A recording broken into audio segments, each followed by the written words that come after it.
It's August 28th, 2024. I am Agile Pearl, and it's time to get in the weeds. A wonderful Wednesday to you all. Overcast here in Toronto, but I hope the weather and the skies are shiny and bright where you are. Jeremy Lambert is here. He is always my bright and shining star. How are you this morning, Jeremy? Alive. That's a start. Reading up on Grayson Waller's latest. Seeing all the fights he is, rating them too. Can we talk about this real quick? Sure. Quote, I was backstage at SummerSlam and saw the whole thing. MGK double leg Randy, put him in a headlock, gave him a noogie. It was wild. 3.5 stars. Well, first off, it's a joke because his facts are wrong in that MGK said this happened in the ring, not backstage. What a heel. What a liar. Grayson. This was a insane kind of story. So MGK, for those who don't understand what we're talking about, apparently this is what we're talking about for now. MGK appears on Logan Paul's podcast because Logan Paul is insistent on getting the worst people in the world on his podcast and following through pretty well with it. Dominic Mysterio aside. And MGK says, yeah, I was at SummerSlam. I was in the ring. I was waiting for you.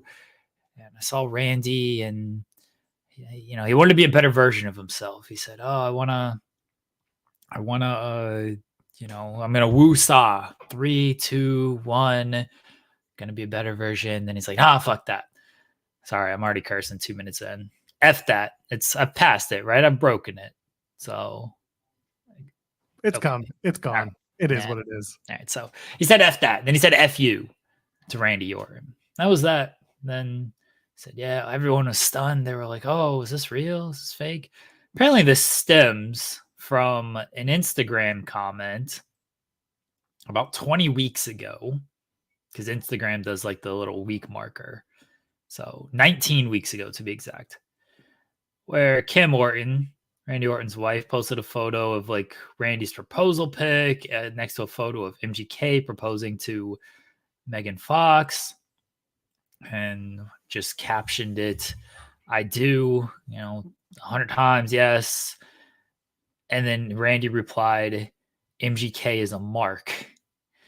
I don't know why she felt the need to post this photo like 2 years after MGK proposed to Megan Fox. Like, that proposal happened in 2022. It's 2024. She just posted this in April. So it was a weird timing on like why she posted this photo. I think Randy was just, being cheeky of things. And that was that. I think maybe it was the same tree. Like, now that I'm looking at the photos, maybe it was like the exact same location MGK did it. It looks kind of similar. The trees are a little different, but like it's a little similar. It's very strange of why she posted this. But regardless, Kim, if you ever listened to the Wrestling Wives podcast with John Alba and Kim Orton and Kurt Angle's wife, Giovanni, yeah. That was a wild podcast, and Kim did not care. Kim got mad at me one time because I wrote. She said some stories, and I wrote about it, and then I just asked like how big Batista's dick was, and she was like, "What is this person implying? What is happening?" And John Alba had to like calm her and explain the joke to her, and she was like a little bit understanding of that. But I was like, "Oh man, I screwed that up." Kim Orton hates me. She seems fun though. Like, she hates everybody, just to put it out there. Like, no disrespect to Kim, but she's an equal opportunity hater, and I don't hate that about her. It seems like she seems fantastic. So like I would want to hang out with Kim Orton and just like get all the tea and everything. So I don't know why she posted this photo again, outside of maybe it was the same location, and Randy Orton is like, go ahead. So I'm looking at the photo too, because he prompted me to look at it. She also did a hashtag Puerto Rico. So I have to assume that they were both doing this in Puerto Rico. Maybe not the exact same tree, but they do look familiar. They do look similar. Yeah. obviously the time is a little different. Yeah, I could see it being that, maybe she figured out that it was the same, and maybe she thinks that their love is similar to the one that she has with Randy or whatever it is. Yeah, that it just Machine Gun Kelly did in fact propose to Megan Fox in Puerto Rico. so that's easily what it That's could the be. They link. both did it there. Yeah. Yeah. So it seemed like maybe they were just in Puerto Rico and Randy was like, hey, it'd be fun if we did this bit. Or Kim was like, it'd be fun if we did this bit. So they did. And then Randy commented, MGK is a mark. And that's what it seems like this all stems from. And then they saw each other at SummerSlam, allegedly. And MGK allegedly said F you to Randy Orton. And Randy Orton responded with a lying face emoji. And then MGK responded of WWE cameras were rolling. Tell them to release the footage. And the more curious comment, I guess, was you have my number and you know why you have it, by the way, but I won't even put you on blast for that. Check your text. And then he put the lying face emoji. So I don't know why Randy Orton has MGK's number. Apparently Randy Orton knows. Very maybe we'll get this. Kevin Owens posted a photo of himself and Randy and then a photo of Logan and MGK. Are they going to do a tag team match at a Survivor Series or Mania? Maybe that's the Mania match for next year. That's the Mania match. The winner gets to stay married. It's didn't expect to be writing about this stuff yesterday, but it's been fun. It's been fun.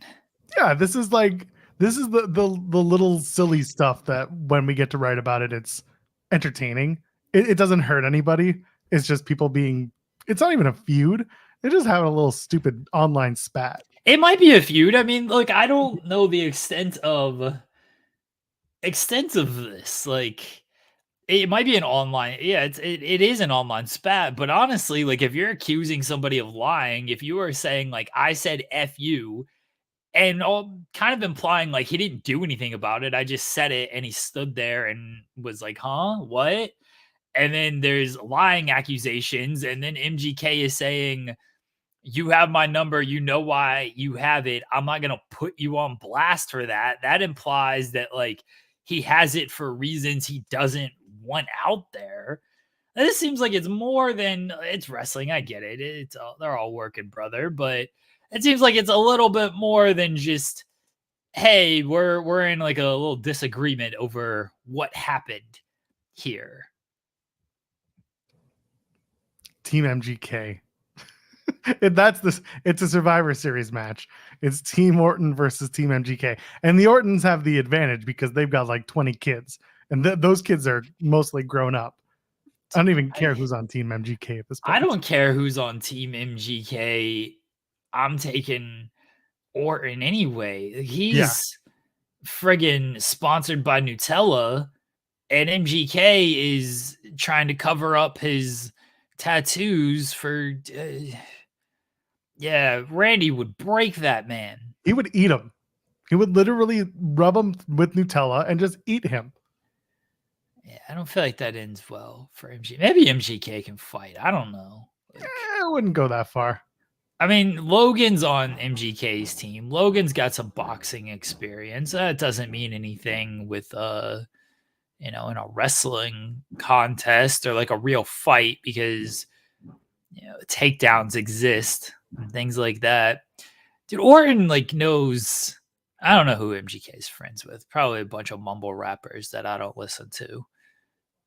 But like Orton's probably getting like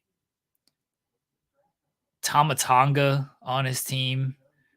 Just the Tongans, all of them. And then like Team MGK is screwed, right? Like you ain't messing with these Tongans. They're done. They're putting it into all these terrible white rappers. Oh, that's what I'm here for, though. I'd watch it. Fight Pit, Orton, MGK. That's the one. Just one-on-one. Orton would just, again, eat MGK. No submission. Just complete. Like Kirby. You'd be like Kirby. Just, I don't know what skill he would get from MGK after eating him, but just eats him completely. That's the one. but Femi joins Team Orton. That's just stacking the deck, brother. See, Randy's got there's a lot of shooters in WWE, so I don't. Maybe MGK's got like friends who can hold their own. I'm sure he's friends with like boxers, but that boxing ain't gonna help you if like you're on the ground and getting choked out or getting eaten. I guess yeah. Randy legit might eat MGK. You gotta put some seasoning on him though, or something. Like I told you rub him full of Nutella because he wants that sponsorship. That's how you prove it to Nutella that Nutella so delicious you can eat a human.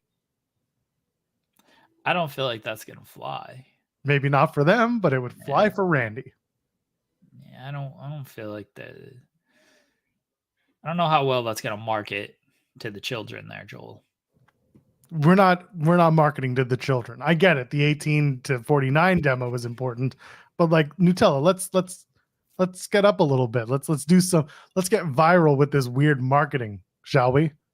Come on, eating a human, that's the way to go.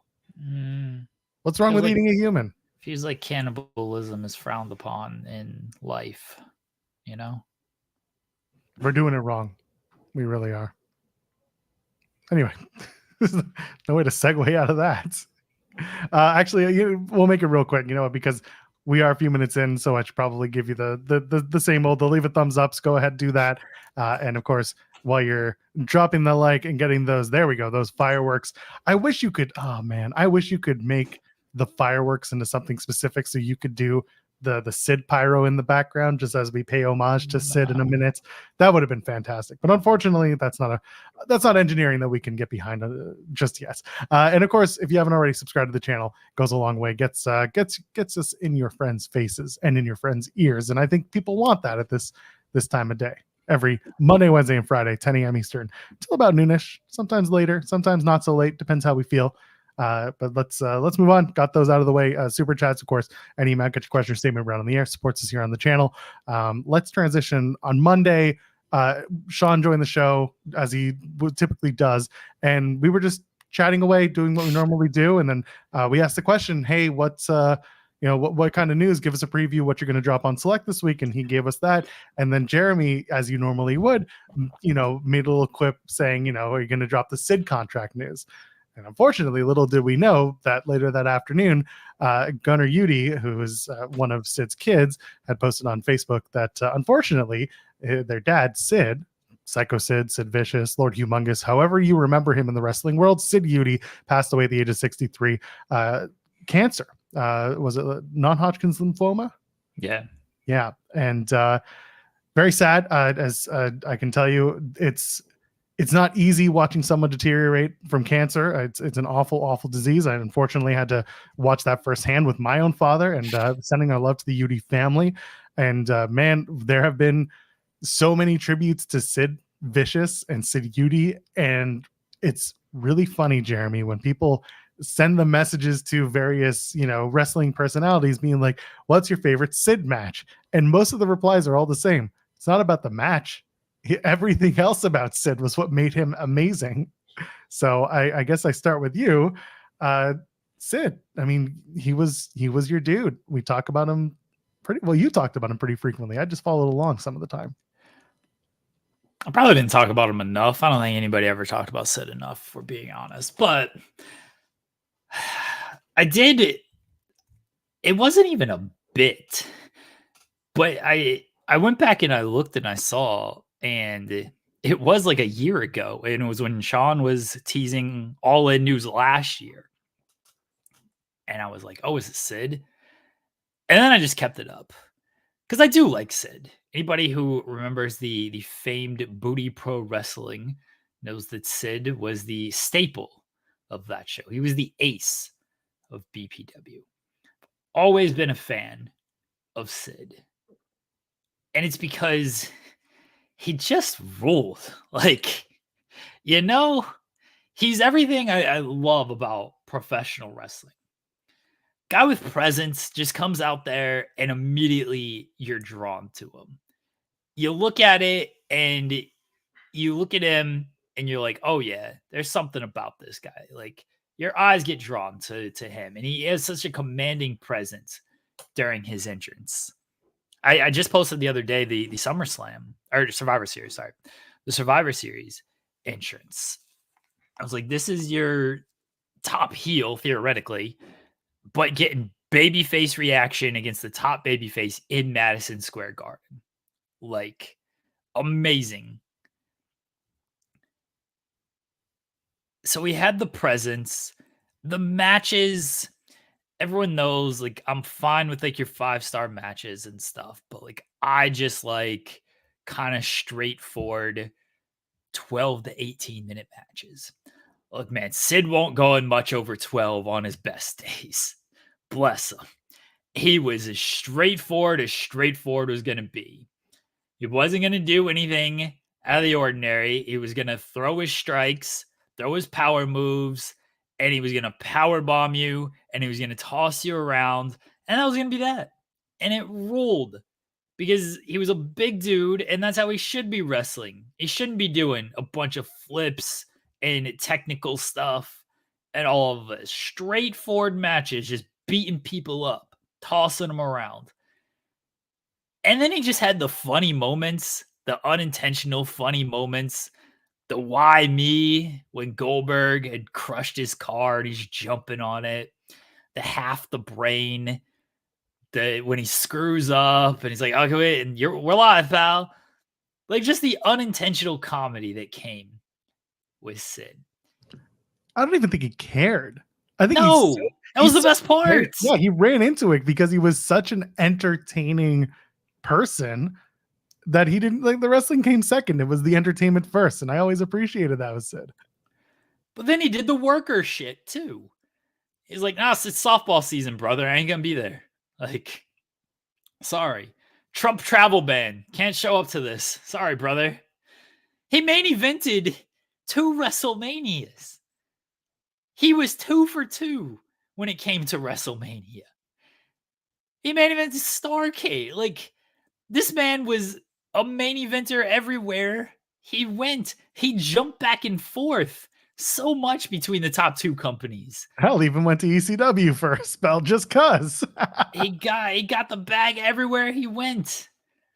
He was the epitome of just professional wrestling in my mind.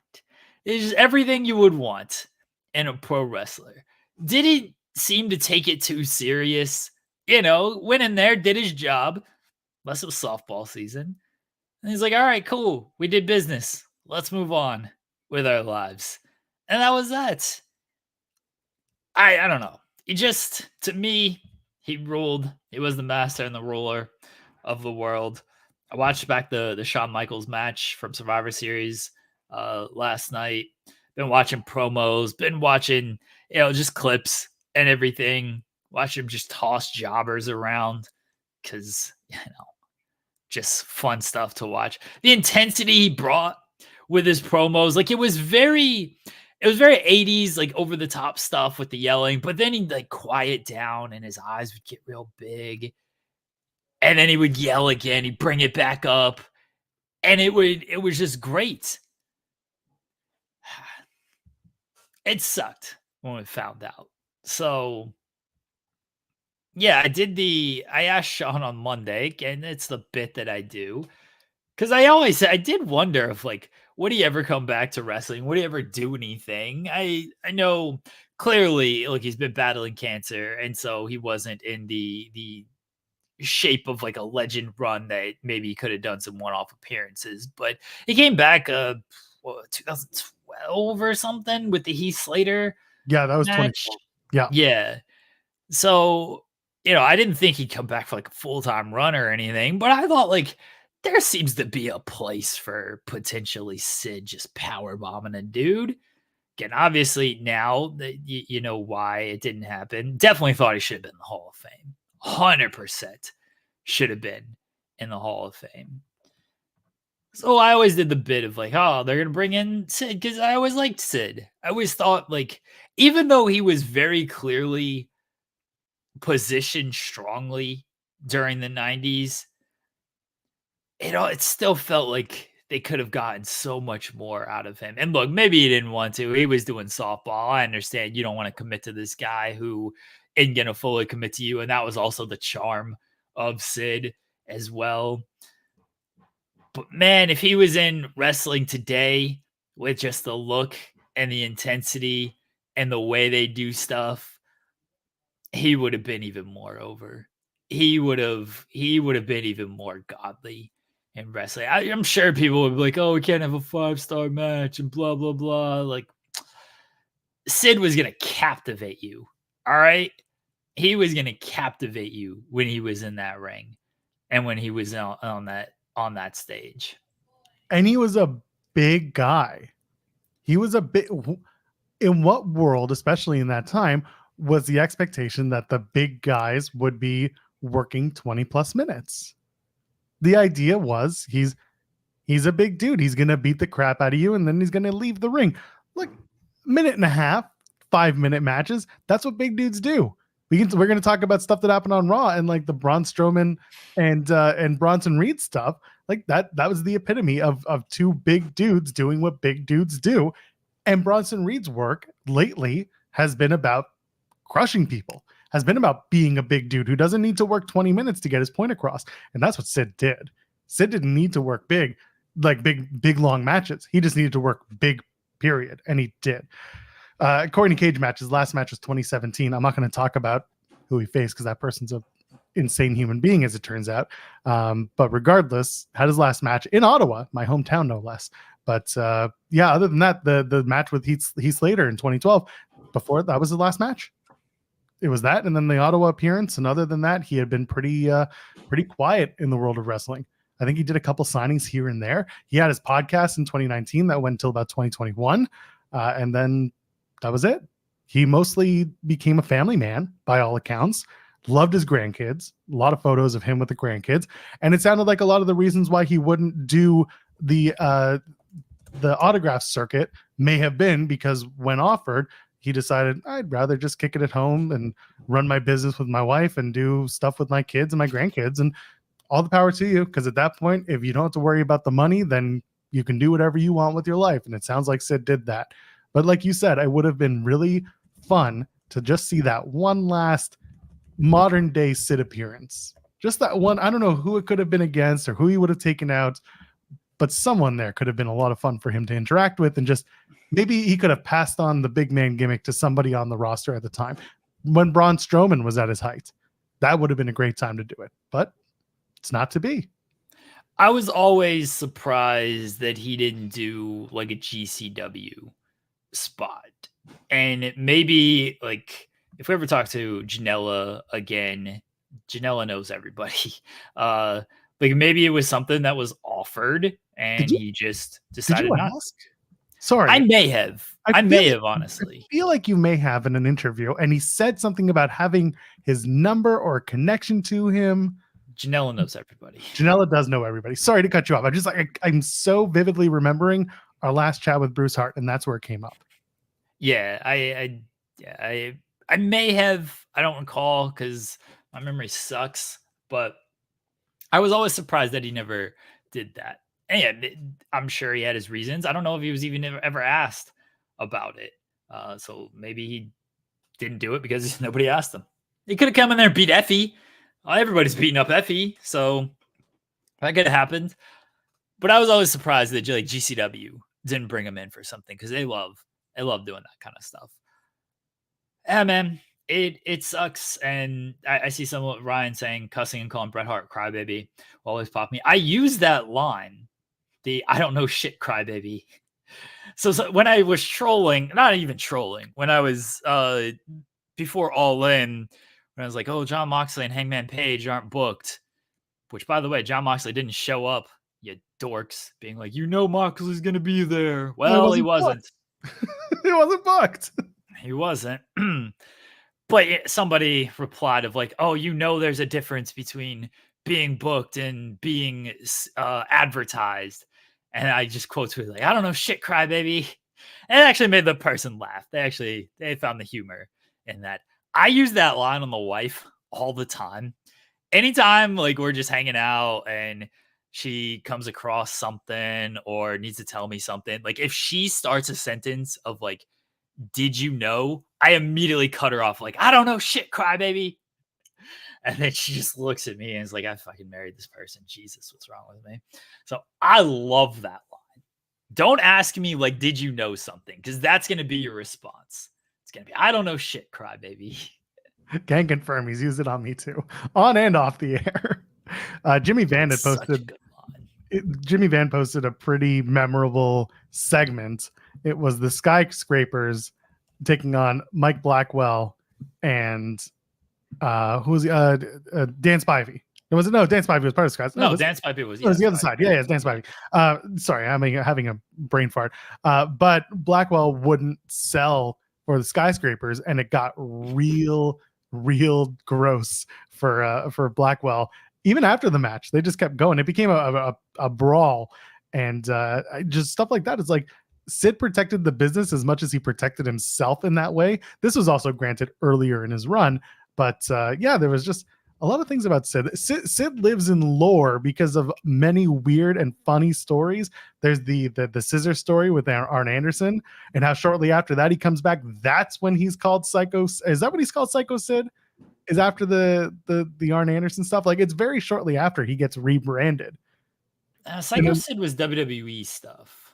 Well, which run was it? Yeah, I feel like that was his second run with WWE, because Sid Justice was his first run.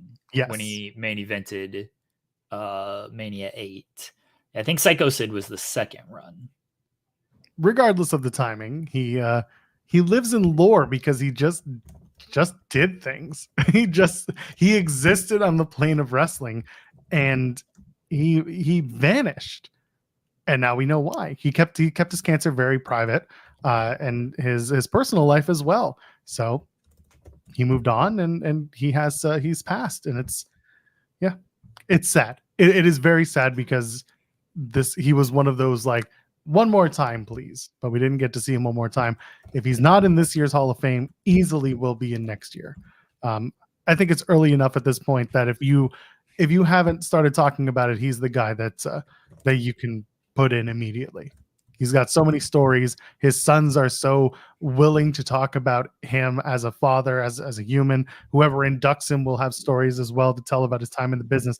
There's like, from the presentation standpoint, I think there's so much to give on a Sid Hall of Fame induction that you almost can't not do it. He deserves it. It sucks that it's, after he's passed, because I would have liked to see him like there in that environment one more time, and him telling his story and not his sons or whoever it might be. Like he deserved to go in sooner.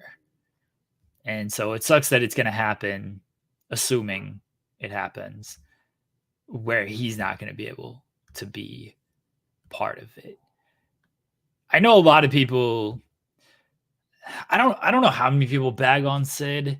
I've seen some people of like, why are we pretending like Sid is a great wrestler, or like, oh, he was a great bad wrestler and everything.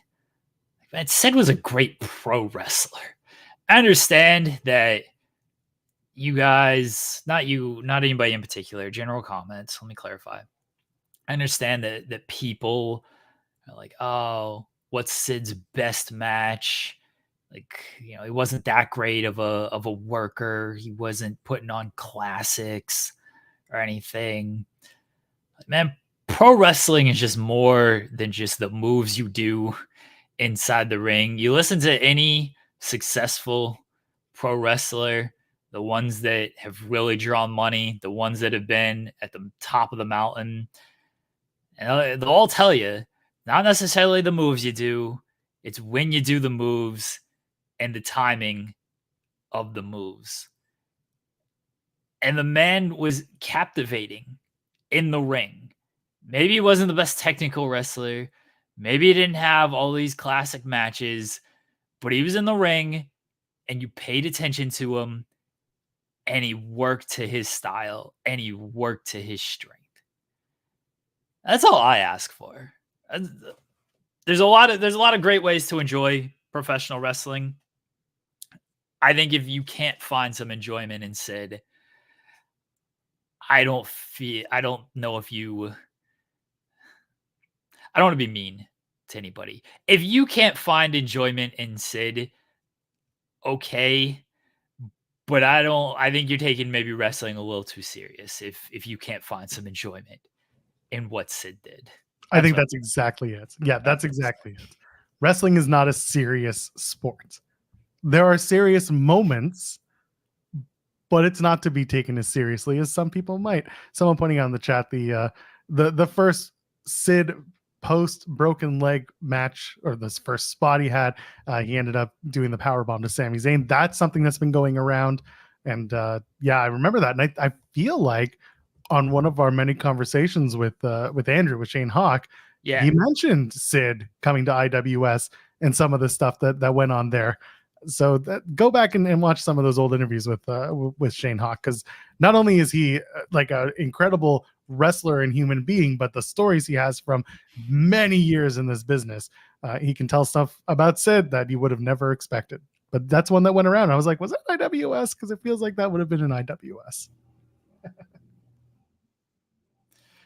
King Potato mentioning the match against Eddie Kingston. I watched that one, and I'm sure people will be mad that, like, oh, why is he beating up Eddie Kingston like this? Like, you got to remember, Eddie Kingston was not this version of Eddie Kingston 15 years ago when this match happened.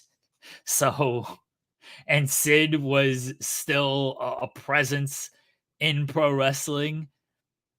But like, it's just good stuff, man. He's a big dude. He should be tossing these dudes around. He should just be running through them and beating them up, especially in these indie shows.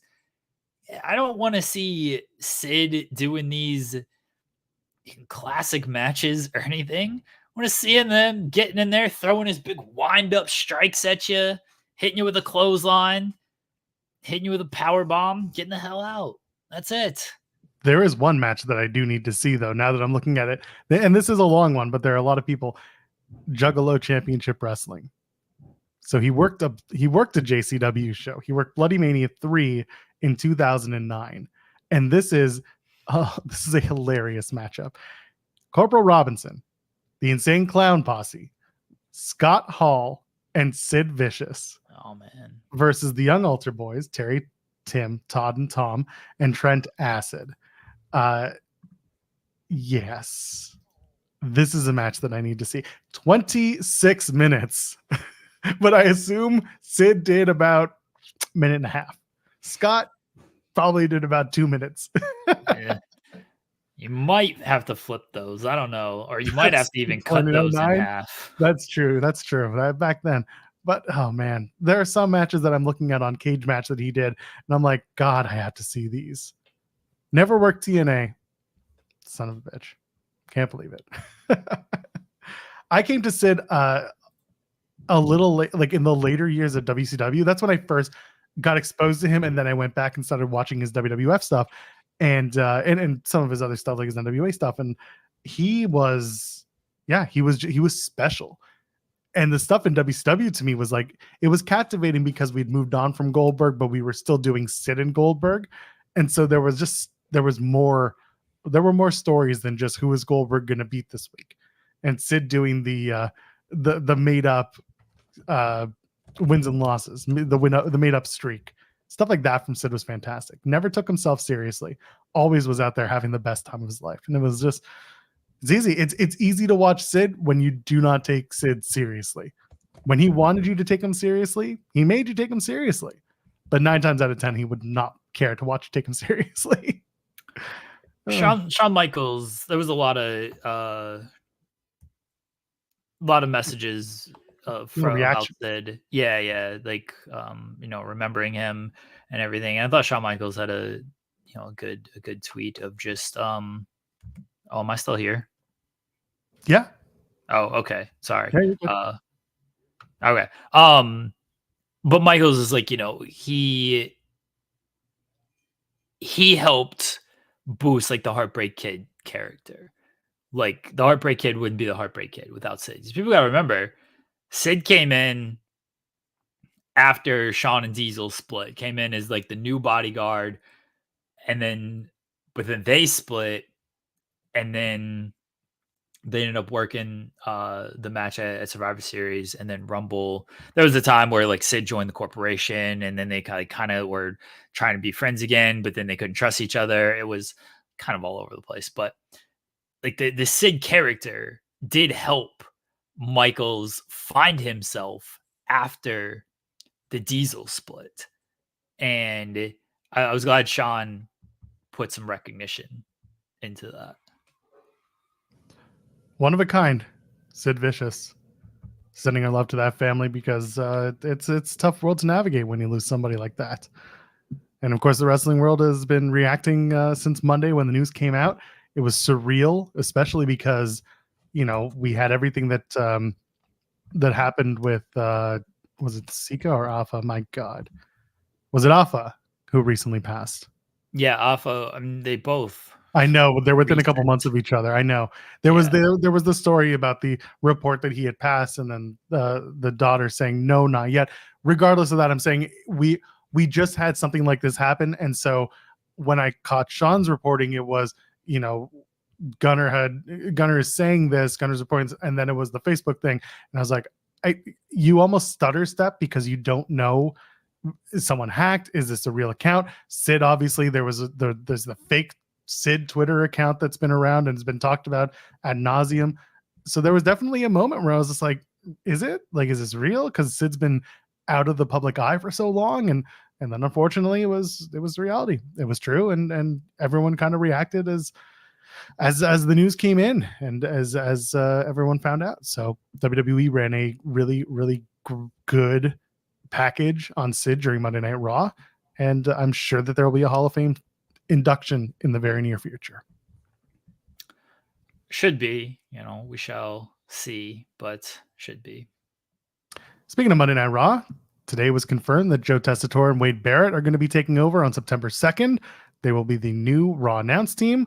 Cole and Graves going to SmackDown. They're going to be staying on USA, and then Tessitore and Barrett, presumably, as long as they make it through the fall months, will go together to Raw on Netflix come in the new year.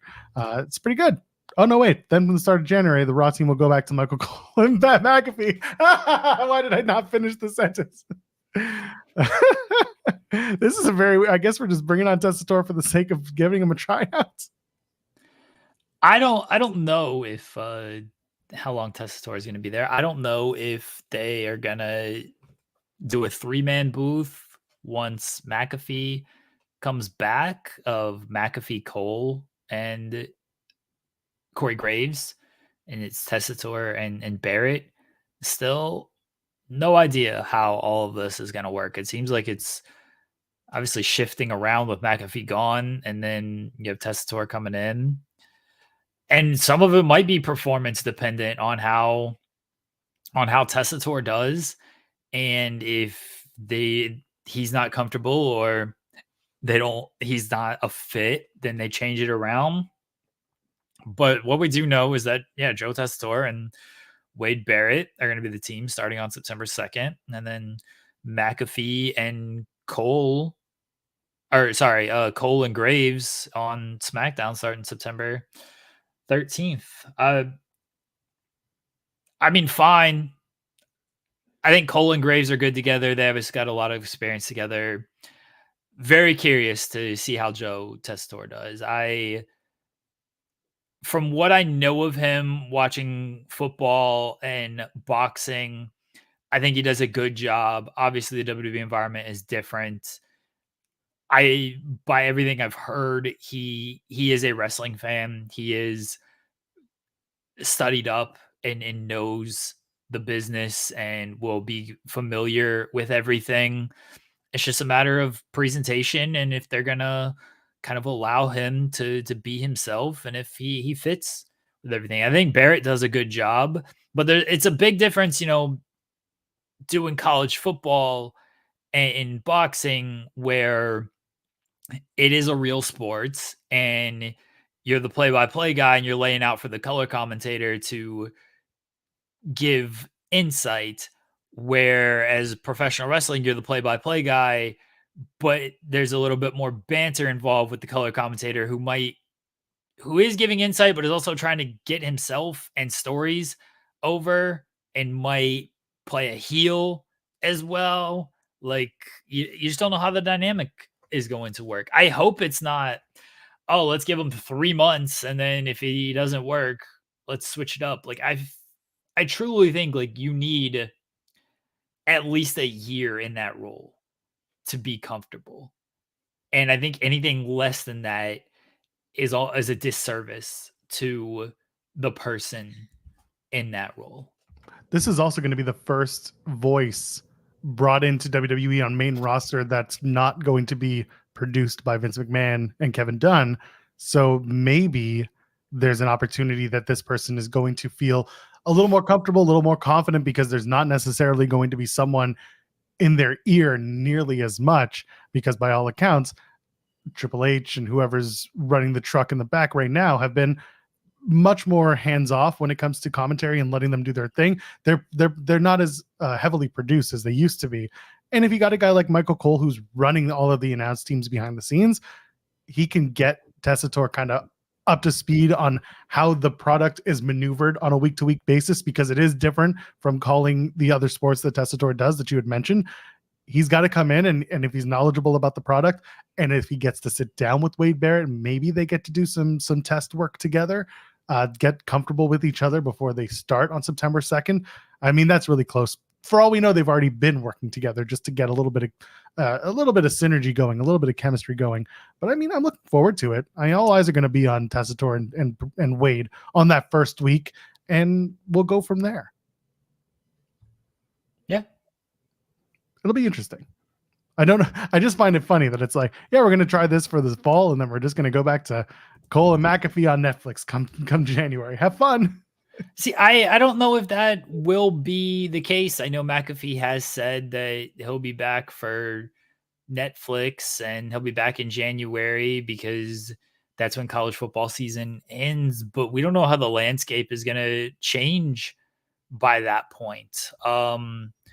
Somebody mentioned Scott saying, I'm not sure Tessitore can go to USA since that's an NBC product and he works at ABC, ESPN. Like that's very possible as well. So maybe that's why Tessitore might stay on Raw and continue there. And McAfee now goes to SmackDown. He does the 3-man booth with Graves and Cole, like I said. But Tessitore's that he's already going to be working USA because Raw's on USA for the time that he's going to be for the fall. Yeah, that's true. So I don't really know unless they did a, hey, do us a favor, but I don't think there would be a use for that.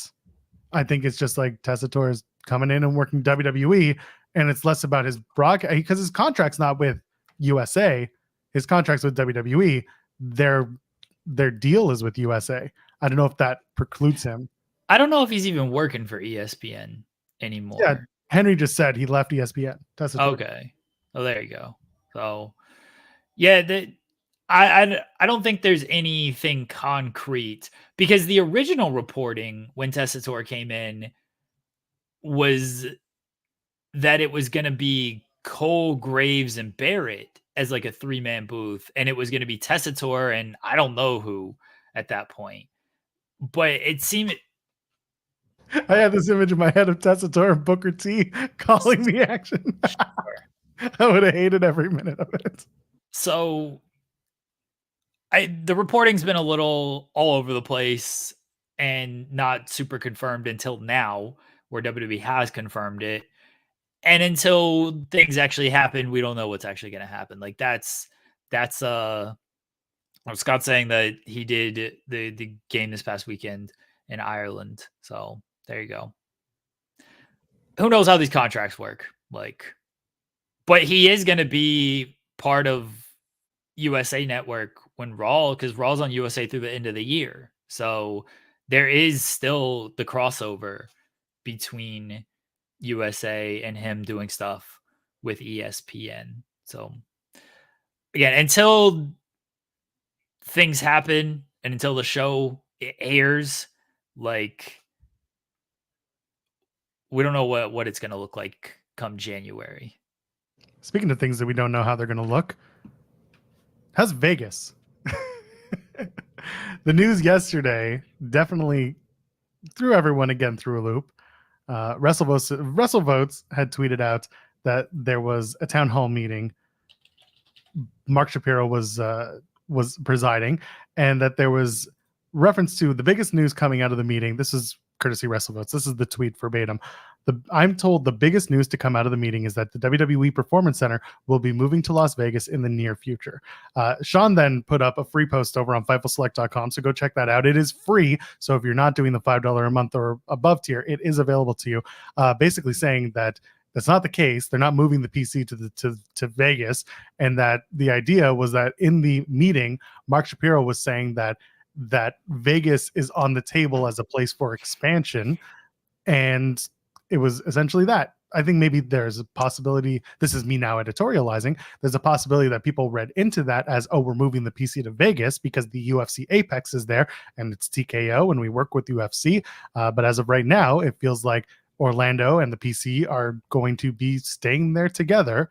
And I did see that, yes, WrestleVotes said, I've reached back out to the source to follow up, and that source is still confident in the initial report about Vegas. I'm told this is not an overnight thing, but it could take some time, but in the end, time will tell. Everyone seemed to get a little bit strange about it, Jeremy, and it feels like the idea here is Vegas is a possibility, but it's not immediate, nor is it something that is officially happening. Your thoughts as this kind of all unfolded and as the news started to break that there was the meeting and this started to come out? I saw it and didn't think much of it because it doesn't affect me. And But you don't want to move to Vegas to cover WWE? I just like, okay, like if this is what they feel is best, then this is what they're gonna do.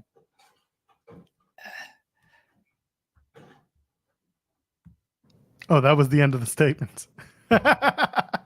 Someone had mentioned there's maybe an attraction in Vegas. I like that idea. Millions of hotels. You can put the Hall of Fame in Vegas. Why not? If you want a physical Hall of Fame that's not an elevator in the old Titan Towers, then maybe the WWE Vegas experience is what you want. Something like that is good. I'm sure people would love that. And then when WWE comes to Vegas for, let's say, WrestleMania next year, you can use that attraction as a major hub for events, merch, whatever you want. And then it's there all year round regardless. And it becomes just another Vegas attraction. Because I think how many times did we sit with Andrew Zarian on this show? And Zarian was like, they would love to run a residency in Vegas. They'd love to just have a show like any other show in Vegas where the wrestlers come out and they live in Vegas and they do everything in Vegas. And it's like the perfect wrestling experience. How many times did we talk about that with Zarian? Maybe he wasn't too far off when he talked about that. I don't believe maybe they do want to fully run in Vegas. I think like running or like combining with the UFC Performance Institute isn't the greatest idea. Like, I don't know if they're going to move the entire operation there. Like, they're so set in Orlando that it feels weird that they would just move the whole operation to Vegas.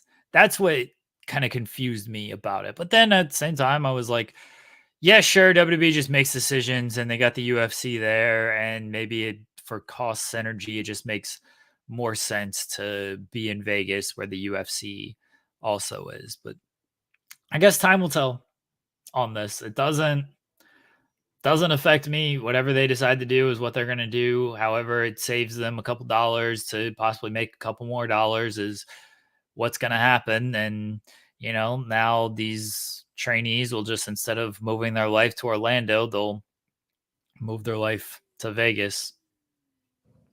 Seems weird. It seems weird to think that they could save money going out there when cost of living is so different in Las Vegas, especially if you're going to be hiring these people and paying them. They don't get a huge salary at NXT. They don't. And if the cost of living is higher in Vegas, depending where they land, that's the other thing, right? The Apex isn't like on the strip or anything. It's about 25 minutes, about a 25-minute drive from the strip, if I remember correctly. And if it's out there, then yeah, you can probably find a spot that's a little more affordable, but it's still more expensive than living in Orlando. Florida's fairly inexpensive compared to Nevada. So I'm curious about if there is a plan to go out there anytime soon. How are you going to negotiate that? Because wrestlers are going to need to be paid sufficiently to be able to live in Vegas. They're not going to live on the Strip. The Strip is literally just it's not a huge part. It's a huge part of Vegas tourism, but in terms of like the footprint of Vegas, it's not that big. If you fly over it, you see it. But outside of that, there is a lot of, there's a lot of places you can live and find to, complexes to live in, like apartment complexes, condo complexes. It's a curious idea, but it is more expensive to live in Vegas. You should move to Vegas, though. You want to move? You want to get a place in Vegas together? I have a friend who lives in Vegas. We should be asking them about this. Is your friend Adrian Hernandez? No. Oh yeah, Adrian Hernandez is my friend who does live in Vegas, but that's not who I'm talking about. Well then, Ryan Lambert's saying maybe they get a tax break. Build a WWE apartment complex for the talent. That sounds awful. And also, you can film a great reality television show at that point. They all share the same complexes in Orlando. They don't own them, but like one wrestler lives there, so they all kind of live in the same area. It's just kind of the way it goes. It seems like it makes more sense for Orlando because obviously WWE headquarters is in Stanford, and it's a much longer flight from Stanford to Vegas than Stanford to Orlando. So if this move happens, I don't feel like it's going to be like they're doing it tomorrow or anything. So I guess we'll see. We're giving you the Apex while we build a new one. But that one's smaller. We're giving you the Apex while we build a new one. Oh, that's better. Wilson sent a super chat saying it felt like Vince would have kept putting the title on Sid, but he was like, I give you 6 months and I'm done for the year. What a goats. It's true. Sid was unafraid. You want to talk about people who ran from the grind. Sid didn't do that. Sid became the grind, but the grind was at his own pace. And I always respect that. And Kim, great job to super chat on us earlier saying, life has been lifing lately, but I never get to listen, but still sending love to my faves. Your fave wrestling kiddo, Bo, turns 13 this Friday. Happy early birthday, Bo. Hopefully I'll remember on Friday to say it again on your actual 13th birthday. It'd be your bar mitzvah. No, you're not Jewish. It's fine. But happy birthday, Bo. Since we got this now, and since Bo is the Bray Wyatt aficionado, let's transition into a little bit of Raw talk. Main event, Chad Gable, Uncle Howdy, Howdy's debut. It was okay. He did a good job. Well, first off, happy birthday, Bo. Yeah. Senor Nerd saying, you ever see the NBC series Las Vegas with Nikki Cox and the late great James Caan? That was like my dad's favorite show. Every time I go over there, he just had on old episodes of Las Vegas. And he always asked me, he's like, did you watch Las Vegas? I was like, no, Dad. For the 300th time, I've not watched this show. But I'd sit down and watch with him, and it was fine. It seemed like a fun little show.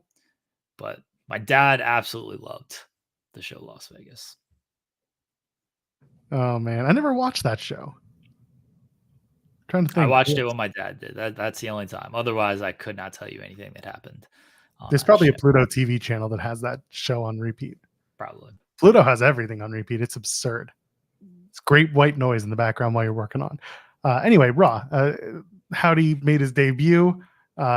Some people found out a little bit after that from Mika Rotunda, the sister of Bray and Bo, that he had a broken neck in 2019, and that this was really his first official match back since he broke his neck, since he went, he had the pandemic, got into great shape, got laid off, decided he wasn't done with wrestling. And then of course we've learned what life was like for the Rotundas since then. Bray comes back, Bray gets sick, unfortunately passes away. And then now we have Bo back. It's good to see Bo back. It's good to see him have a match. And a lot of people had different feelings about working under a mask as the Uncle Howdy character, which I understand. But overall, I mean, this was inoffensive. I liked it. I thought it was a good match back for Bo Dallas. What were your thoughts going into this?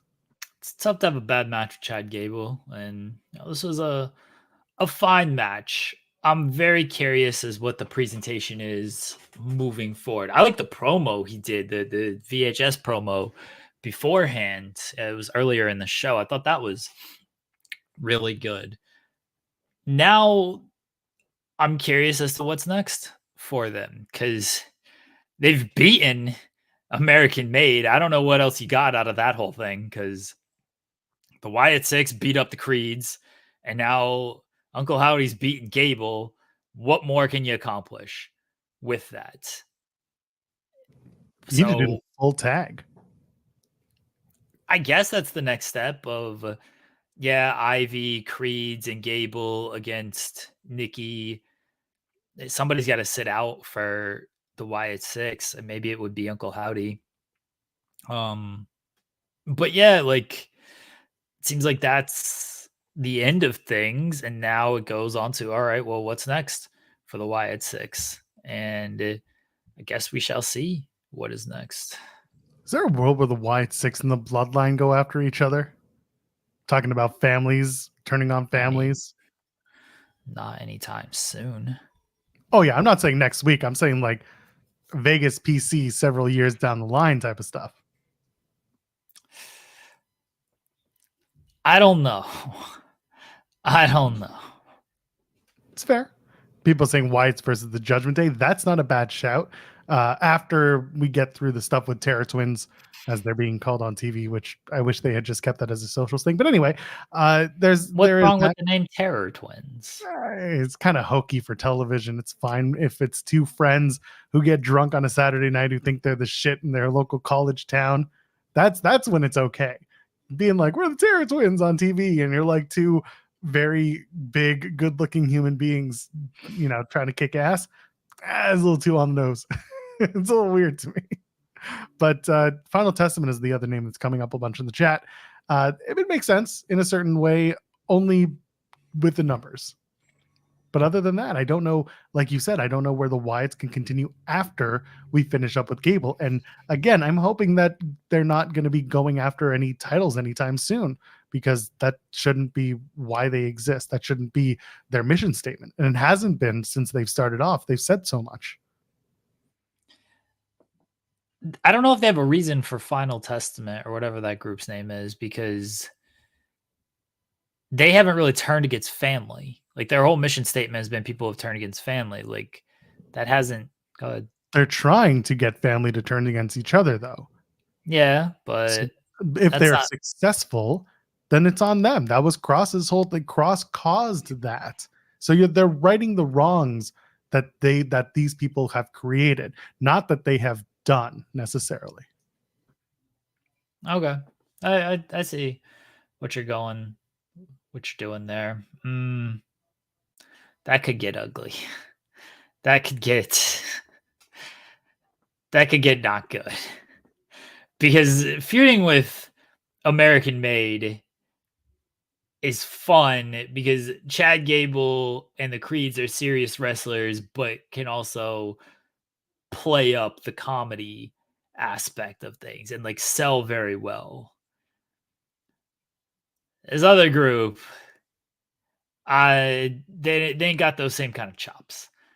They want to do their similar spooky, I take this very serious stuff, and that doesn't feel like a great mix for the Wyatts. That's where you could lose me as a viewer of like, oh, you guys are now trying to do your too serious spooky lore. I don't want the serious spooky lore. I like the fun spookiness of this. The presentation's been good so far, and I know there are serious elements of it, but Gable and the Creeds bring some levity along with legitimacy to it, where the other group might go too far in the other direction of, oh, you guys are trying too hard now. I think it's interesting that the Wyatts are very campy presentation, but the stories are supposed to be serious. And I think that there's a fine line that they walk when they do that, because people are like, oh, they're going to go do the supernatural spooky stuff. It's like, they're not. they're very much telling you like we wear these masks almost as an homage to the person that we are, celebrating the life of and the creativity of, but also we are mourning him by by going after the things that are wrong when it comes to family, or the things that have been the misdeeds against a family. There's something there to that, and I like that it's not too serious. It's still campy, and they can turn on the seriousness when it comes to the story, but otherwise it's just a bunch of guys wearing masks and then taking them off sometimes. I don't know if Howdy needs to stay with the mask though, or at least there needs to be some adjustments made, because it was a little tough for him sometimes with all the hair in there. But there was a lot of really good homage to Bray Wyatt in the way that it was set up. He had the single dread in his hair. He had the black and whites, or sorry, the black and red kind of wristband going on. That was an homage to Bray. There was really good, just like presentation stuff. But I don't think we need to see Bo Dallas keep the Uncle Howdy mask on when he wrestles. But if he takes it off, then he's just Bo Dallas. That is the problem. And I don't know if they want to start introducing him as Taylor or as a different character, or is it too late? Because they've been calling him Bo Dallas, but they've been kind of not uneasy, but uncertain of what they should be calling him when he's not Uncle Howdy. And I'm wondering if that's because maybe backstage they're thinking of doing something different, or maybe they're supposed to feel uncertain, or maybe they're just not really caring about it and I'm overthinking it. What should have happened on Raw is he should have been Uncle Howdy, and he should have just no-sold all this shit. He should have just looked at Chad Gable, and Chad Gable got PTSD of what happened when the Wyatt Six made their debut, and he just went shock and horror, and he just falls over and starts bleeding from the head. I don't know how you pull that off, figure it out. But that's what should have happened. And then Uncle Howdy should have just won. That would have been much better. If they feud with the group, that's what should happen. Just Karrion Kross is like standing there. He's all menacing. And he's like TikTok. And then Uncle Howdy he's like looking down the whole time. And he just looks up with his Phantom of the Opera mask. And then Karrion Kross just falls over and bleeds. And that's it. That's the whole match. That would be much better than like a wrestling match. That's stupid. You saw the Cross and Jesse Ventura had their sit down moment during the Chris Van Vliet interview. No. So they did that. Chris Van Vliet brings in Karrion Kross. Kross sits down, does his Jesse impersonation, does it well, as he does. We've talked about it before. He's really good at doing the Jesse Ventura impression. Jesse kind of no-sells it, which is very funny. But that's all that needs to happen. Is Kross is done, and he comes in the next week and he's dressed like Jesse Ventura, and now he's just doing a Jesse Ventura cosplay. And that's the new group. Call him the Ventura Six. This sounds terrible. Where's my trash can? We're gonna on your trash can. Go ahead. Yeah, you're gonna write. That idea is trash. Yeah, you got the thing. You got paper? Get some paper here. You still got paper there? Maybe. I got a lot of just like loose paper that, like I can just rip stuff off of. I'm not trying to dox myself with all this information. Probably a good idea not to do that. Yeah. Shouldn't do that. All right. We got some paper here. All right. Get it there. We go. Yeah. I got to find a pen. I got a pen. Here we go. Oh, the Ventura Quest is another really good one. Riveting. Terrible. Right. So your idea was... I just call it the Ventura 6. Your idea was more television time for Karrion Kross. That was your idea, basically. I mean, I wouldn't go that far because he's already getting pretty much the time he gets. We're just giving him the same amount of time. It's more, I guess it just exists more. As Jesse Ventura. There we go. Kross as Jesse Ventura. That's what we've written down there. Everybody can see it. We're going to ball this one up. We are going to put that one in the trash. There we go. Yeah, I think Love Rose putting it up real right. It's your whole thing. I like terrible ideas with wrestlers that I like, though, and But you love Karrion Kross. You've been on record saying how much you love him. I think Karrion Kross is honestly fine. I think there was a spot for him with the presentation, but that kind of spot in time has passed.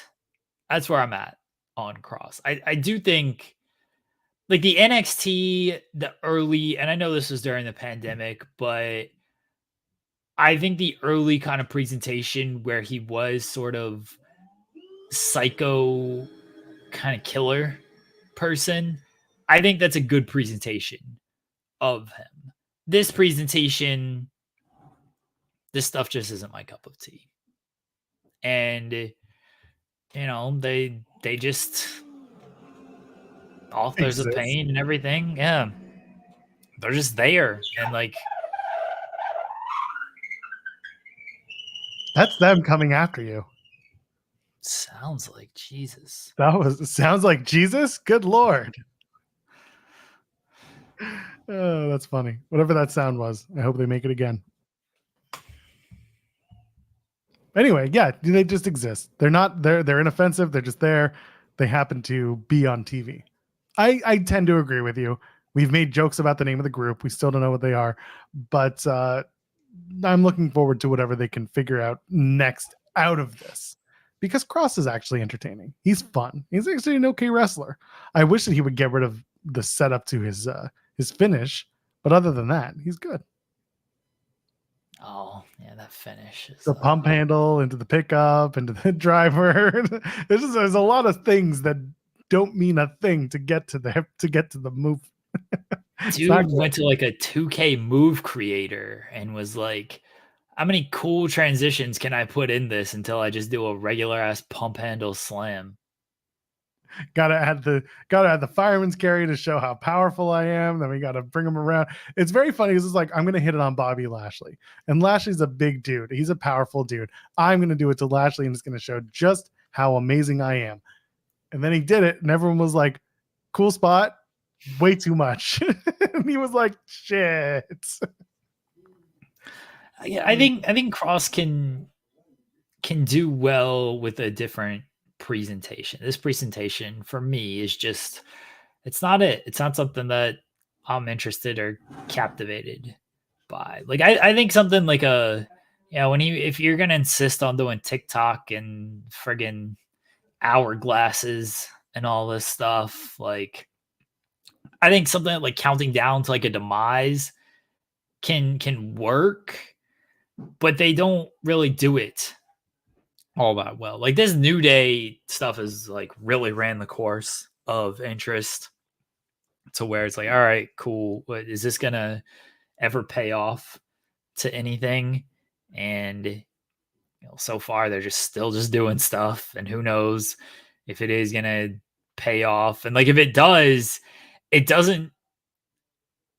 I guess Kross takes credit for it, but it also just feels like it happened because Odyssey Jones got involved, and that isn't so much of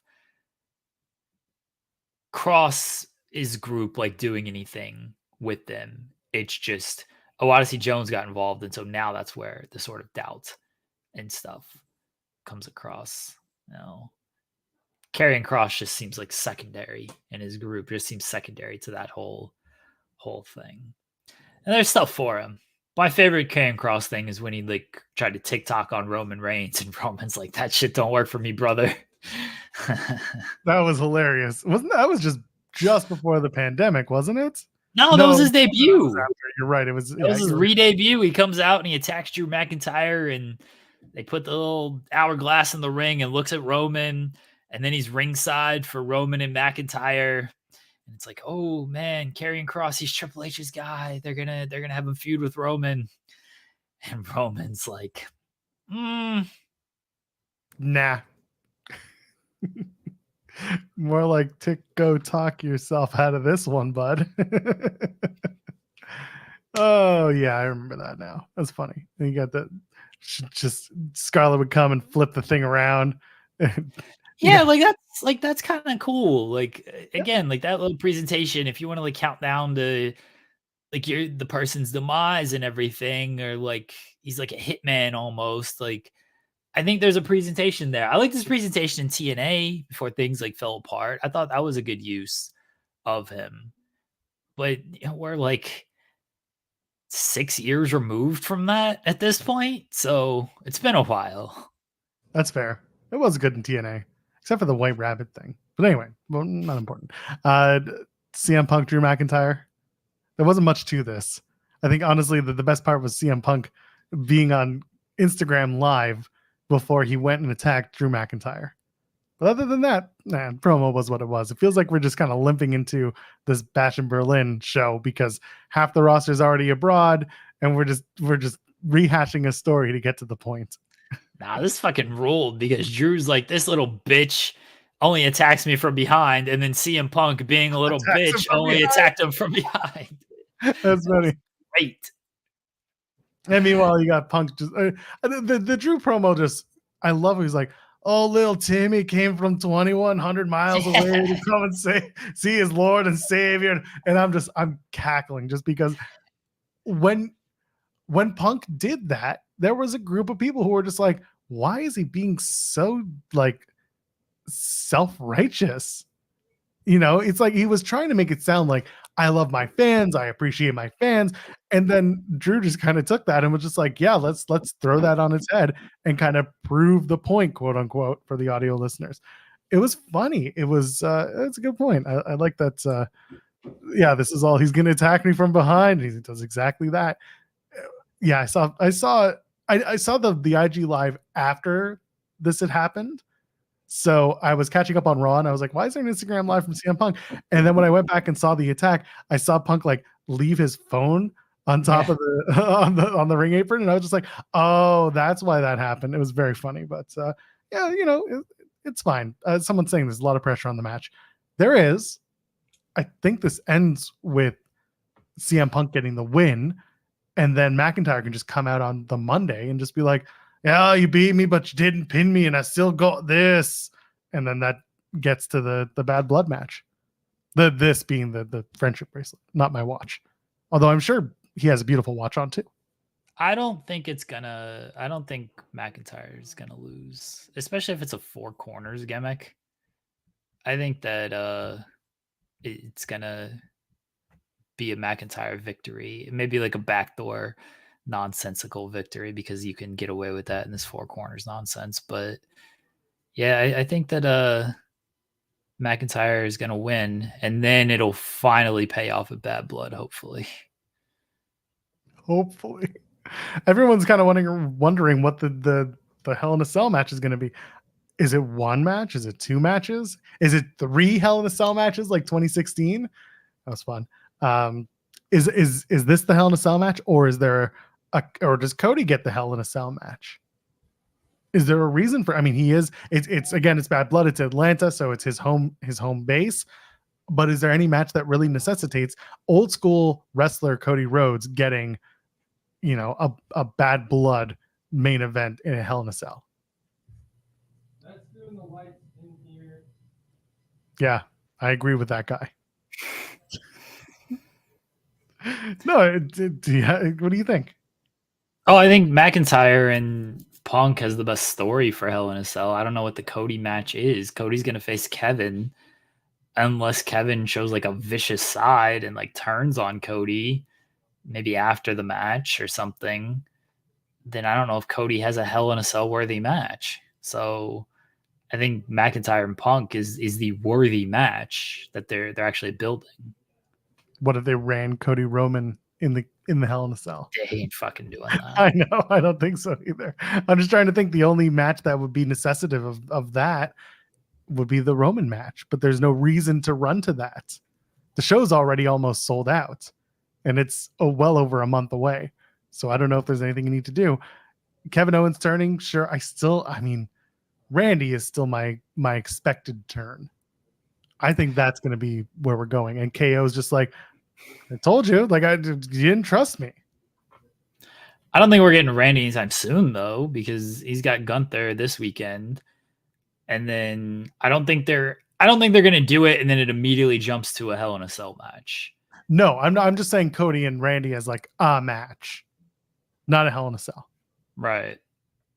We would have had to have done the Cody stuff, Cody and Randy. That would have had to have started at SummerSlam to even think about doing a Hell in a Cell. Randy should beat Cody at Bad Blood. Yeah, I feel like that's a thing for you to talk about on Thursday. That's where I'm at. I think Randy should beat Cody at Bad Blood. Just to let Randy be the guy on top? Yeah. I mean, even though technically Roman's the guy on top. Depending on who you ask. When's Roman coming back again? Do we know? Whenever he wants. He's just chilling. He's like, I made my point. I got Shield power bombed. I know how much that hurts. I'll come back with my wise man because he also got Shield power bombed. We're going to spend some time together bonding over that traumatic experience. And then I'm going to come back on SmackDown. Probably the night after Bash in Berlin. Well, not the night, but the SmackDown after Bash in Berlin. Where is that? Maybe. I'm curious now. He was advertised for the September 13th show, and then they stopped advertising him for the September 13th show. So. Did they? Yeah. Oh, I had no idea. SmackDown's obviously in Berlin this week. They're in Seattle on the 13th. So, maybe. Who knows? We got a super chat from Will Chisholm saying people want Punk versus Drew in the Cell and Rhea and Liv. That's the thing. Rhea and Liv could be a Hell in a Cell match, but I don't think it needs to be. I feel like the two of them just need to have another match, but I don't know, do Dom in a shark cage type of thing. Like they just need to get like everyone out of the way. And I get it, like a Hell in a Cell would technically get them out of the way, but it's Hell in a Cell. Someone will always interfere somehow. They need to get away. They need to find a way to get it that nobody interferes. And I don't think the cage is going to keep anyone out. Yeah, but that's the point of it. So I know, but like they got to do something to be like, someone's got to be like the Kevin Owens, just to be like, I know how this goes. Someone always inevitably gets in with a pair of bolt cutters or whatever. I need some way of knowing that this won't happen and that people get fired if they show up. Give me Continental Classic rules. Well, you can do that and still do a Hell in a Cell. If you put Dom in a shark cage, then you get the whole, toss him a key. What if he's got a key in his pants and stuff? Like, is that a key in your pants, or are you just happy to watch Liv Morgan and Rhea Ripley wrestle? That's fine. Why is it raining on the Cell? I don't know. I would put him in a shark cage. That's what I would do. The shark cage has been sorely missed. It's such a stupid gimmick. They should hang up Dom like he was going to when he was an 8-year-old and just run that whole thing back. But now he's, 28, and they're gonna hang him up there. Could you imagine? He's just pitching the stuff that was pitched to him as a child. Yeah, he's in just harnessed up there, just hanging. Plate of chicken tendies to eat. He gets to throw chicken tenders to try to distract Rhea or Liv, whoever. He's got not the PS5, but the what's the portable one called? PS Portable. No. That's 20 years ago. The one where it's literally what it's called. It's PlayStation Portable. The new PSP. The new one's called the PSP. I don't know about the new one. No, I'm talking about that one. There was like a PS. No, you should have the fucking original. That would be funny, but what's it? Someone in the chat's got to know what it's called. I assume it's just still PlayStation Portable. No, it's PlayStation Portal. Oh, sure. You've seen the Portal. So no, not the Vita. It's the Portal. The Portal is like it plays your PS5, but you have to be near it. Yeah, it's the Portal. I saw Asuka playing with one. But yeah, it's a remote player for your PS5 because his whole thing is she lets me play PS5 whenever I want. So he's playing the PS Portal whenever he wants. That's the one that you get. That's up on the screen instead. It's him playing the stupid thing because it's handheld. Yeah. Because he's not going to play a Switch. The battery runs out too quickly. You should play a Switch. Would be funny. But he can't play WWE 2K24 on the Switch. I mean, you can't. It just sucks. Is it on the Switch? I know Fight Forever is. It used to be. I don't know if it is now. But I think they gave up on it because the processor is just not good enough for WWE 2K games. I know, like I said, AEW Fight Forever, that got on the Switch. I would like to play it maybe sometime, but not for full price. There's no way that thing costs full price at this point. Let's take a look real quick because we're here. GG deals, okay? GG deals, what? Yeah. Did you know that right now I can get the Mega Man Legacy Nintendo Collection for $10.12? That's the price that I bought it for. AEW Fight Forever on the Switch from Amazon here in America is $35, which you are out of your damn mind if you think I'm paying $35 for this game. Yeah, that's wild. If you get it on Game Evo, which is a key shop game, has it for $19.32. All right. For the PlayStation 5, it's $40. Yeah, I ain't doing that. Can I look at it for the Switch? Oh, Switch. There it is. Yeah, $40. Nintendo eShop. This game's a year old and 2 years out of date. Do you remember when they released the game? AEW put up like a bunch of codes to download, and they had like 5 for each gaming console. I was so pissed that I couldn't get to one in time. Oh, ever since then, I never got one. I was very upset. I can confirm I got this game via code. If you're listening, AEW, I want a code. Then I will play the game. Can I just like send you my copy? Does that work? No, because I don't play on PlayStation. I have a Switch. Oh. Yeah, people are saying it was free for PS members a month ago. That's true. I'm just not. It's fine. If someone wants to send me the Switch version, go ahead. People saying get a Steam Deck. I don't want a Steam Deck. I barely play my stupid Switch, and I need to. Very upset that I don't spend more time playing video games. Anyway. Bronson Reed. He doesn't play video games. He smashes people. Yeah, it's ruled. Someone's saying we look like Switch owners. I get it. I'm old. Okay. I spend more time playing the old Nintendo and Super Nintendo ones. I'm old. I don't have a Switch. The children's have a Switch, but I play the PlayStation. That's right. I remember. We used to do that. Remember when we used to play with an emulator? Yes, I still play some of the emulation games. Sometimes kids and I like to play some of the older games with the emulator. Someone saying my kid can take care of himself. Here's the thing. It's not so much that he can take care of himself. He's in daycare all day. It's okay. I just don't have the time during the day to do it. I should. I'm going to start taking it on my commutes. That's what I'll start doing. Anyway, Bronson Reed and Braun Strowman have a big meaty man match. And really the point of this is that Bronson Reed jumps off of a high spot and lands with a tsunami on the car on Braun Strowman. This to me was like, that was the main event of Monday Night Raw. Everything else that happened didn't matter. I'm gonna be honest with the chat right now. After that happened, I shit you not, turned off Raw and I went to bed. And I was like, I'll catch it the last hour later, because I was like, I'm done. This is great. This was the best part of Raw, and I think it's like, I don't think anything else amazing is gonna happen in the next hour that I need to see. Bronson Reed continues to be the guy, and I am such a fan of this. Your thoughts having seen this? I thought he should have won the match, but I understand they wanted to do, a non-finish here. Hopefully they run it back and he actually wins. Whenever Braun Strowman gets the feeling back in his fingers. But this angle was great. Them brawling in the parking lot and Braun trying to murder him by tossing the stanchion at him, and the big tsunami onto the car. Like the car sparked. I was like, what the hell? Like the radiator just busted on this tsunami, and now we got to get that thing fixed.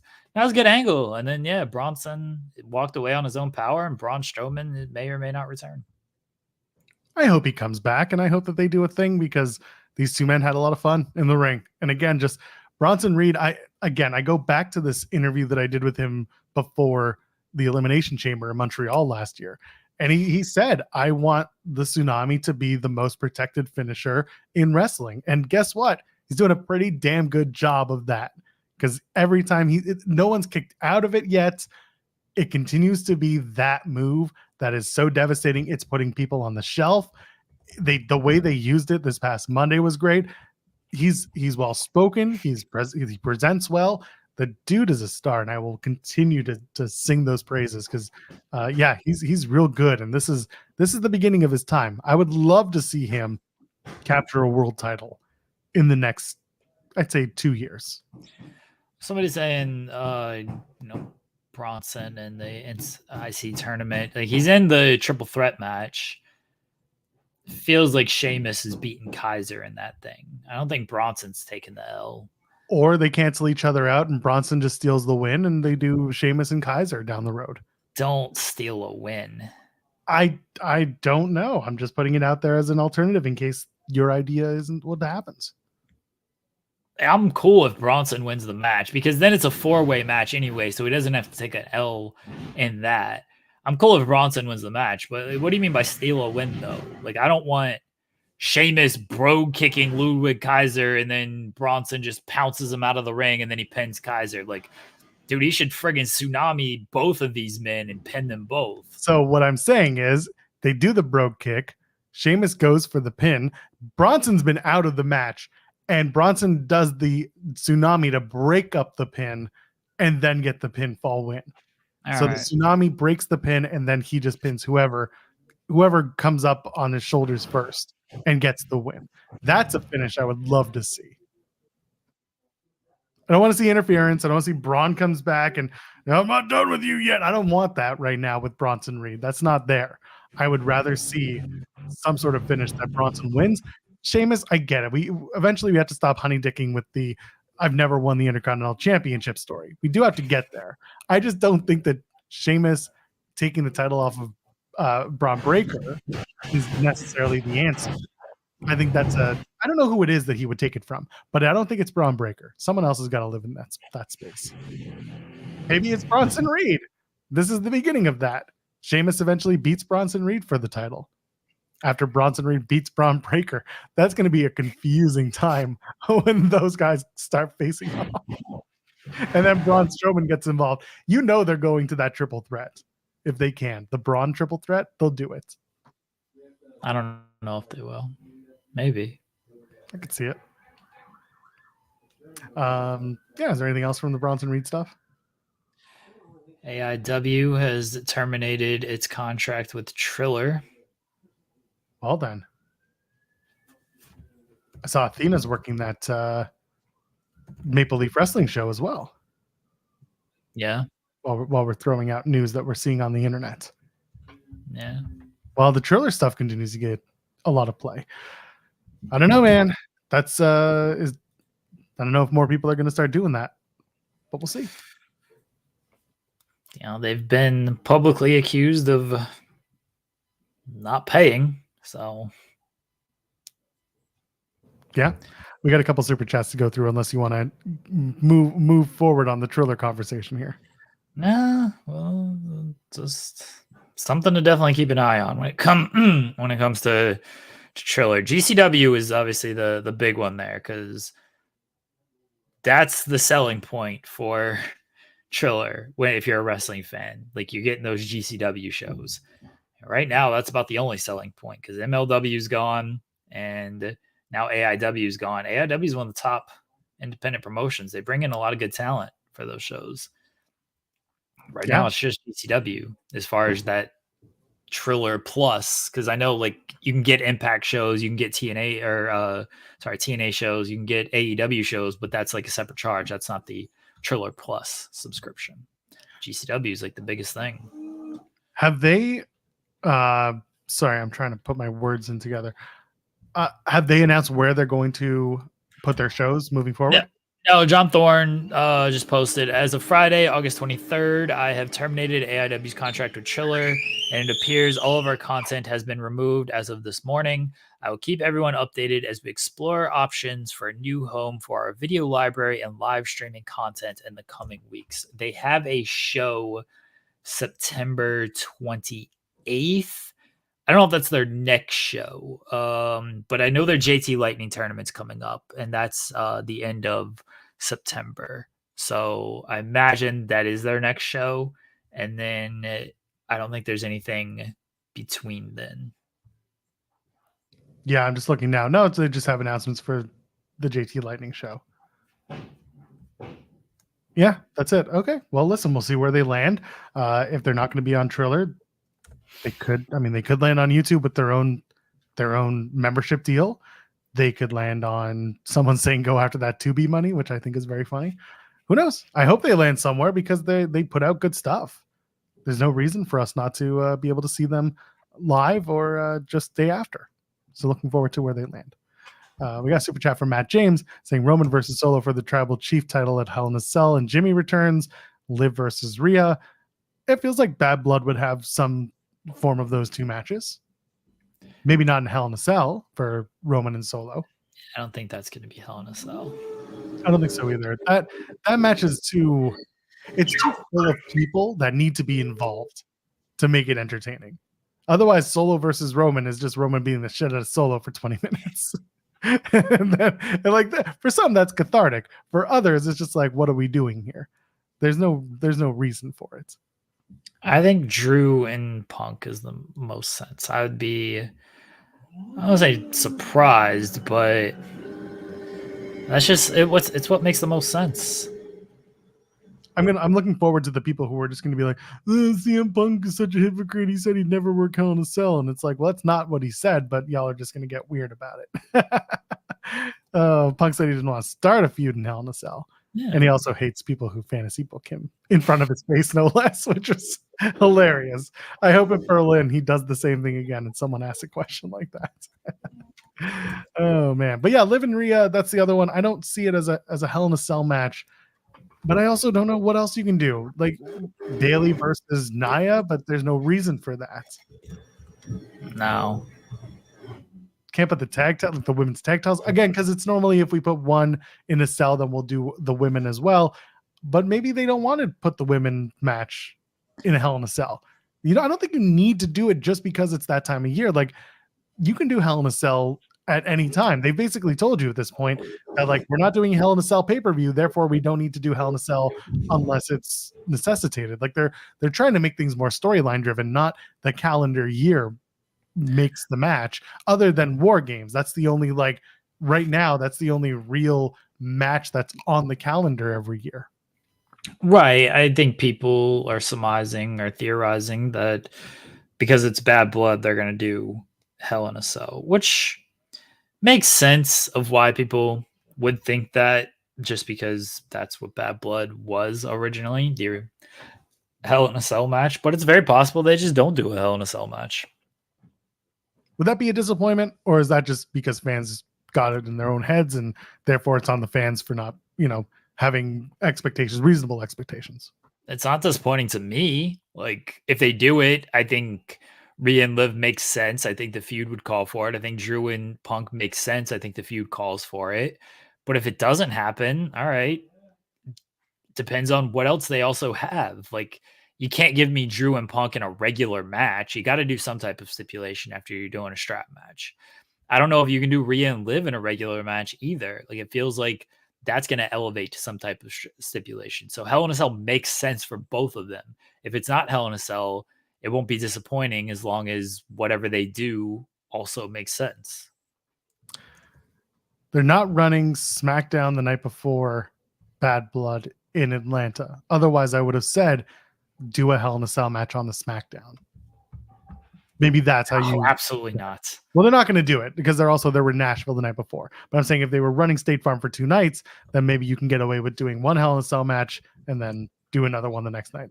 No, they did that because it was pandemic and TV networks got weird about things, but they ain't doing that now.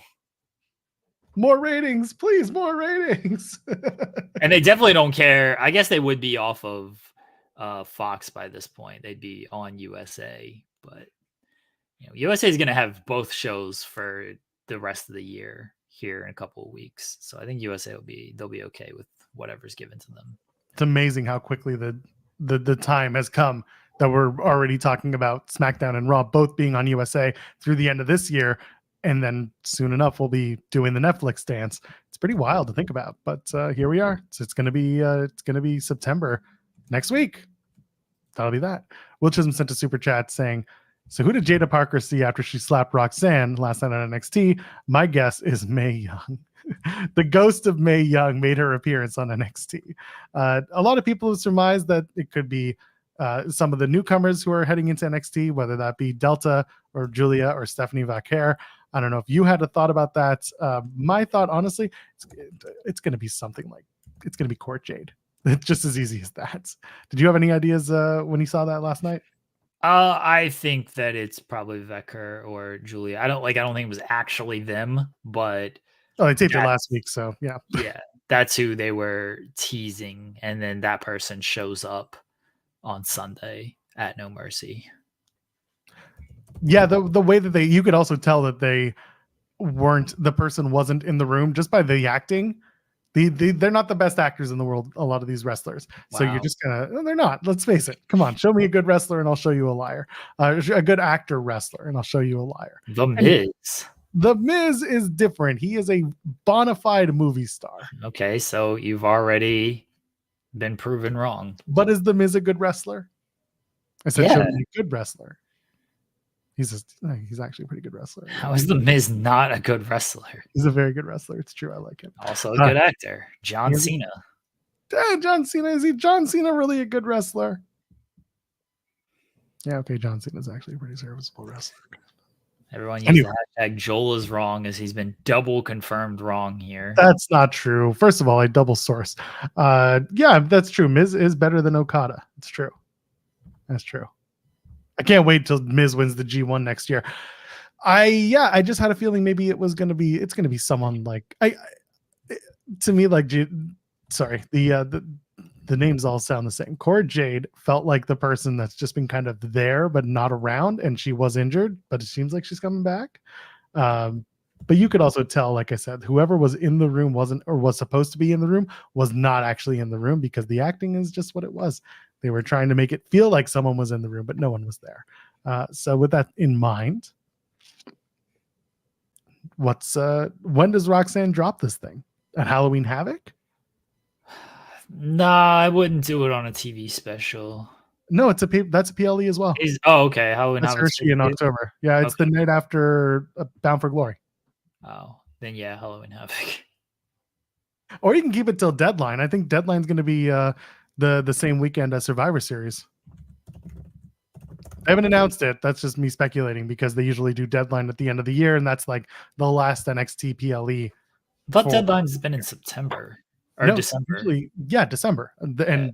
And Survivor Series is the last weekend of November. But they haven't done a WWE pay-per-view or PLE, whatever, in December. Like, Deadline's kind of just been like the WWE PLE. I think they're going to keep those separately.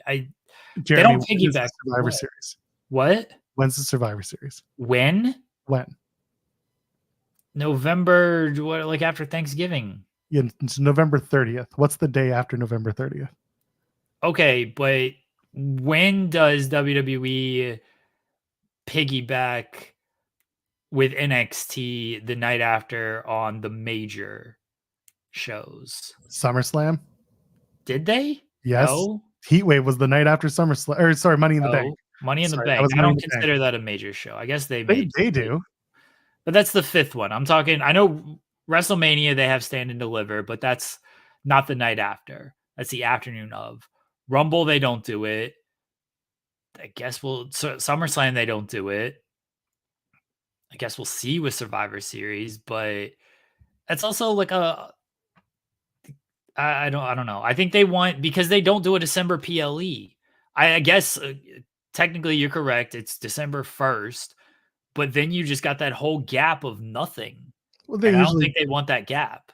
No, that's pretty typical though, because they do we talked about this on our show. The first 2 weeks of December is when you can put out new content, and then those last 2 weeks are like, just shut it down, do your best ofs, do your award shows, just throw your shit at the wall and get ready for the Rumble and for the next year. So those 2 weeks, those first 2 weeks are normally when you would run something if you're NXT, because WWE, they're not going to do a December pay-per-view at this point. They've shown that the last few years.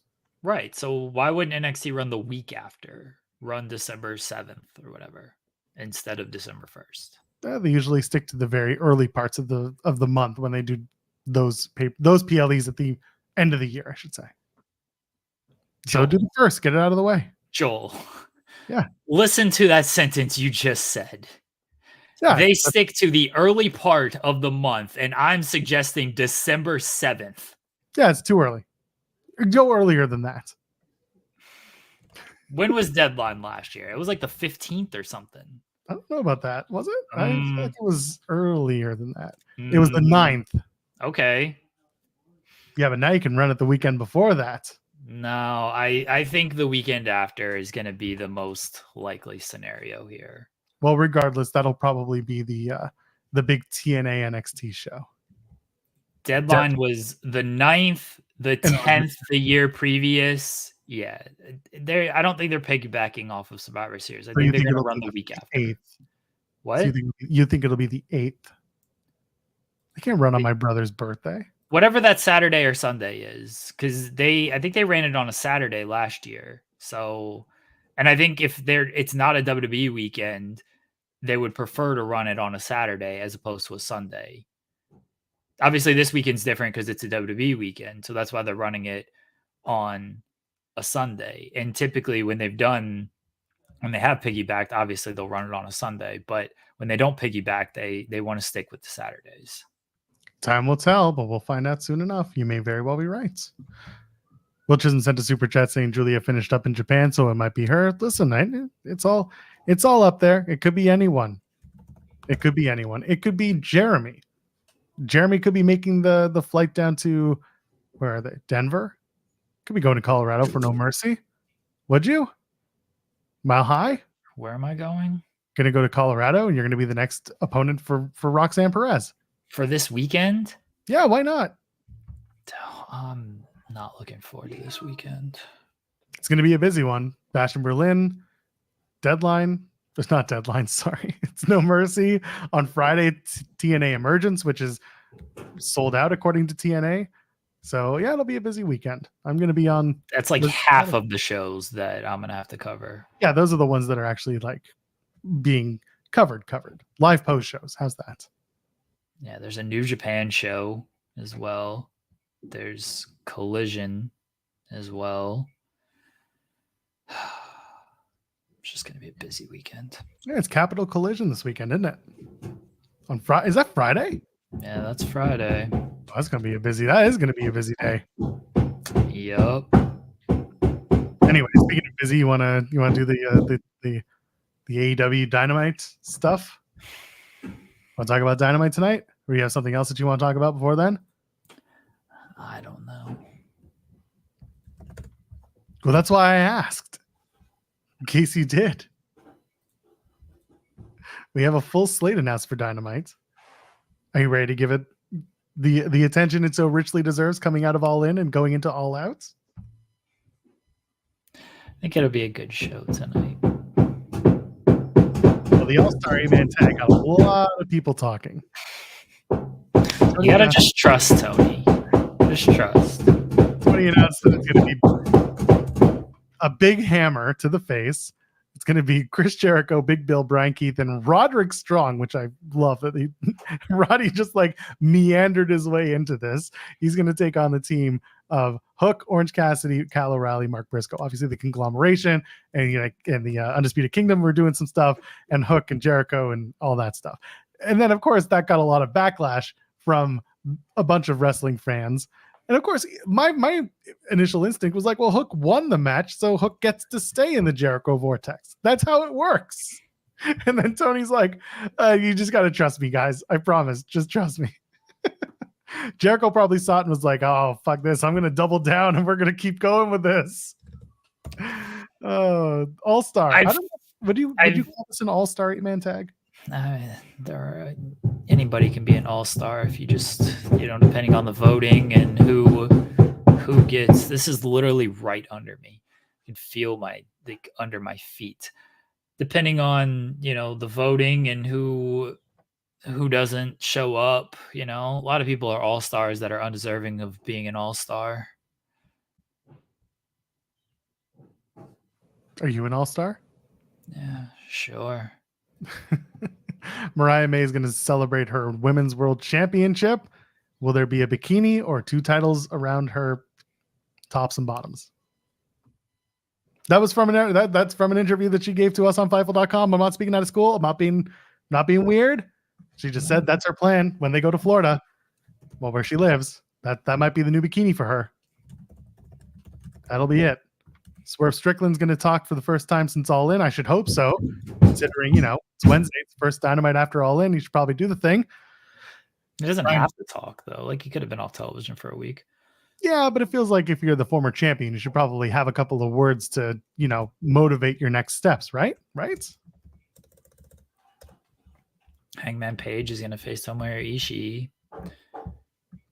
Yeah, that's sitting at the top right now. I don't know if that's actually going to be the main event, but if Swerve's going to be out there and Tomohiro Ishii and Hangman are going to be out there, it smells to me like there's going to be some work. Bryan Danielson, the new AEW World Champion, is going to address his future, as the card says. I do wonder what that... Are they just going to tease people for the next little while that Danielson is going to stay champion until he can't? Or is this... I'm wondering what this looks like, because addressing his future makes certain people nervous. Real quickly, because I didn't get to say, because you asked me about the All-Star stuff. I do think something big is going to happen in this match. What that is, I don't know. I think we're going to get some type of turn, though. It might be O'Reilly on Hook and O'Reilly and Roddy coming back together. That's my best guess. But I do think we're going to get something out of this match that is not just, hey, a team wins and that's that. I think there's going to be something more to it. Yeah, I think that's a fair assessment. What if it's Orange Cassidy joining the Learning Tree? Do you think Jericho's legit pitched that? I feel like he has. Oh, you bet he has. He's probably been he can be the big orange tree. He has. Hook joins the Undisputed Kingdom. That's not a bad idea. Nah. Would you have Hook turn? Hook doesn't need to say much anymore. Hook gonna by joining the Undisputed Kingdom, he would turn. But why would he do it? I don't know. Yeah. Who would he turn against? I don't know. Well, he turns against Orange Cassidy, and he just aligns with Roderick Strong, or the conglomeration, as they are called. Yeah, it feels like something does have to happen in this. I don't think Hook turning is... Look, if after all of this, Hook turns and he joins the Learning Tree... People will be so deep in their feelings. We might have to boycott AEW if this happens. I'm not kidding. We now have two strikes on the table to make this happen. One is Hook joins the Learning Tree after all. And 2 is, if at All Out, the tag team championships are decided in a 4-way ladder match. Yeah. Those are the two things that if they do it, I think we're going to have to take a break. Or we're only boycotting tag team wrestling in AEW if this 4-way ladder match happens. Because there's still a lot of other good stuff to talk about that we should be talking about. But we can boycott the tag team division. We're fully boycotting this entire promotion if Hook turns and joins the Learning Tree. Are you trying to tell me that Tyrus being the NWA World Heavyweight Champion is just as bad as Hook joining the Learning Tree? After all of this, yes. That's fair. That's fair. People saying Samosa Joe. That could be it. Mimosa Joe comes back. I also might have to boycott this promotion if Bryan Danielson just vacates the title, because that would piss me off. That would suck. And I know there are people who've said that that's a possibility. Who knows? Who knows what they'll do? Ricochet, however, he makes his official singles debut in AEW. He's going to take on Kyle Fletcher. That's a match I'm looking forward to. And I'm hoping that it's the beginning of the getting Ricochet to Will Ospreay. We talked about it on Monday. Obviously can't be All Out. They're going to do Ospreay versus Pac. That's the match. But Ricochet eventually will have the match with Ospreay. It's inevitable. But if this is the beginning of it, I'm not against that. This is going to be fun. I'm looking forward to this match. I hope they go to a 15-minute time limit draw. Could you imagine? Just every show now, just one time limit draw. We're going way back. We're going back to 80s TV wrestling. Takeshita showing up and then just like beating people up would rule. Yeah, I'd be all for it. Jamie Hayter takes on Harley Cameron. This is clearly getting to Hayter versus Saraya at, I guess, All Out. Gets Jamie Hayter on the card for All Out. People are excited about that. That's fine. She beats Saraya, moves on. That's Hopefully.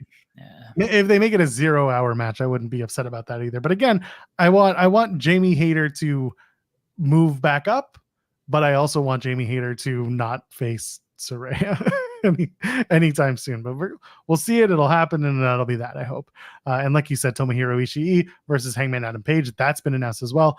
It looks like it's going to be a pretty good episode of Dynamite coming out of All In. The post pay-per-view shows usually are good.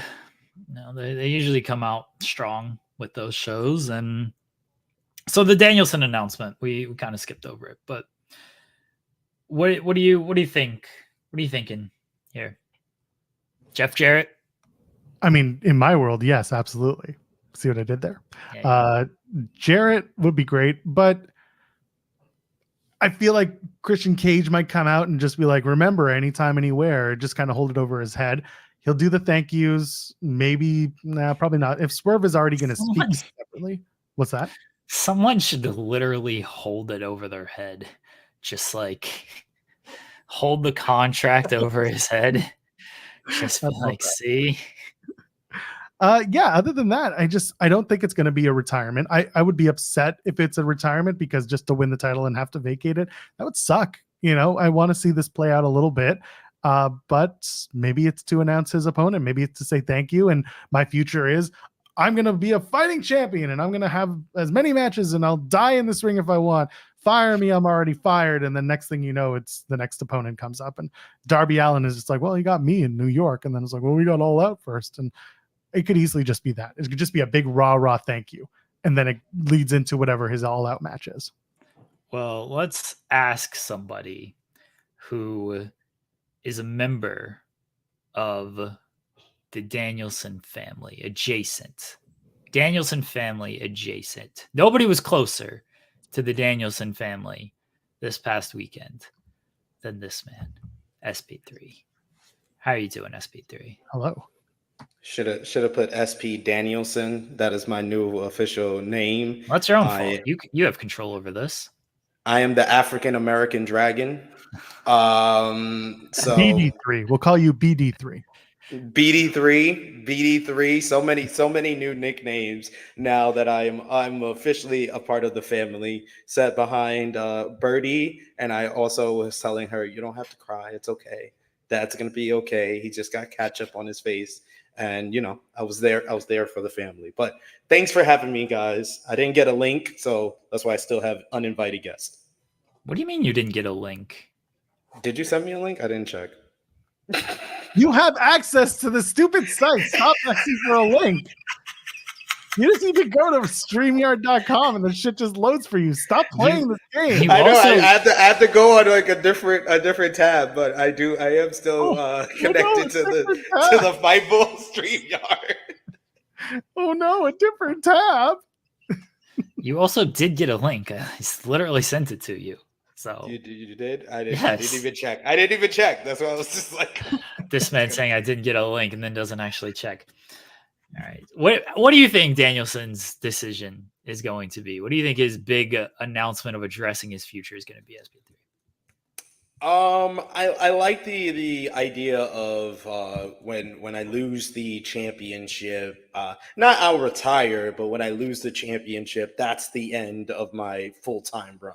Because that was the whole big thing before the stipulation for title versus career started, that he was ending his full-time run because Birdie wanted him to stop wrestling full-time. So if he could just say, hey, when I lose this championship, I'm going home to be with my family. Maybe I'll be back, maybe I won't, but that's going to be the end of this final countdown. This whole entire championship run is the continuation of the final countdown run.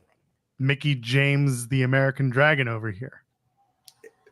You get it. Gonna One be last ride. It's the last rodeo. It's the last rodeo, but we're calling it the final countdown. The final rodeo. The final rodeo. The final countdown to the rodeo. But yeah, I think that makes the kind of the most sense to me. I'm interested to see if he is going to defend the title at All Out. I would assume that he is, and who that would be against. I don't think it's going to be Christian Cage. Jeff Jarrett. Please no. I don't. You got the biggest pop of the night at All In. Oh, we're not going to dismiss Jeff Jarrett. Hey! I was in the crowd singing My World. Then you have to. Yeah. Then how are you going to dismiss him? Exactly. Because we seen it. We already seen it. See it again because it was great. Now there's a title on the line. That should be better.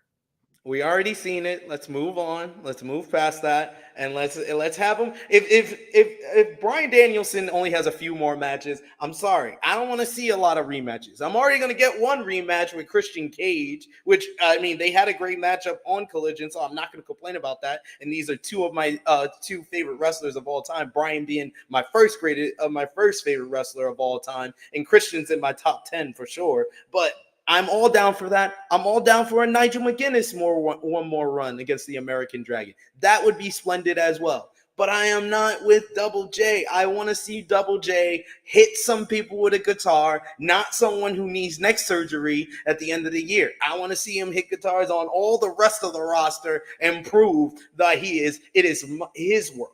It is his world. Bam, wham, wham.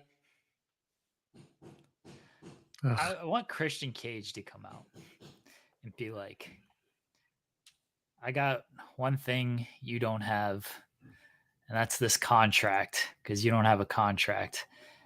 And my kids got one thing that you're not, and that's a father.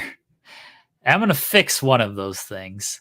You're still not going to have a contract, but I'll make sure your kids have a father after I beat you, and they can have a father that they look up to and respect and admire. No, he needs to go lower than that, Jeremy. He needs to go with the last time you won a world championship in front of 50,000 people in a stadium, you lost your father. Now you've won a world championship in a stadium again, and your kids are losing their father now. Just go. It's Christian Cage. You got to go for as low as possible. As low as possible. All of this, and because it's Christian, all of this ends with the pitch that, okay, and then Brie gets in the ring and we make out. And that's how the story ends. I win the title and I take his wife too. Brie's a shooter too. Brie, Christian shoot. isn't fucking Brie. Well, so who knows what happens after that. SP3, what do you think of my idea that Hook joins the learning tree tonight? Like, why is this happening? Like, you know it's bad. You know that even Tony Khan had his doubts about a match announcement when he puts a thread, when he puts a second tweet to be like, "Hey guys, trust me, it's gonna be great." He didn't have. No, what happened? He saw the backlash and he was like, "No, trust me, I swear I'm good. Trust me." I want to see how far afterwards did he tweet. The tweet went out at 3:10 yesterday. And 8 minutes later, he had to be like, "You just had to trust me." It took 8 minutes of backlash for him to be like, I think, "Promise, we're good." That's because it was so fast afterwards. I think that he even had his doubts making that matchup. And then he saw the backlash and it confirmed his doubts. And that's when he was like, "Guys, sometimes you just got to trust me. You just got to trust me. It's going to be fun. It's going to kick on TBS." And I'm just like, bruh, like, let it go. Like, why couldn't we get one? We can't get one show break. We can't get a break from. Oh, I told y'all when Jericho lost and everyone was like, "Oh, maybe this is going to be Jericho taking time off." I'm like, no. They're going to double down. He's going to go after like the TNT title and call it the Learning Tree title next. Like, come on, buddy. Everybody and their mama went to the bathroom or was on that concessions line after when we saw the band getting set up for the Fozzy performance, people were heading to the concessions. It was ridiculous. All those bad faith photos you see of like, oh, this area was tarped off, and look, we're in the middle of the show. No, that was during that point of the show when Jericho was about to come out. And everyone had gone.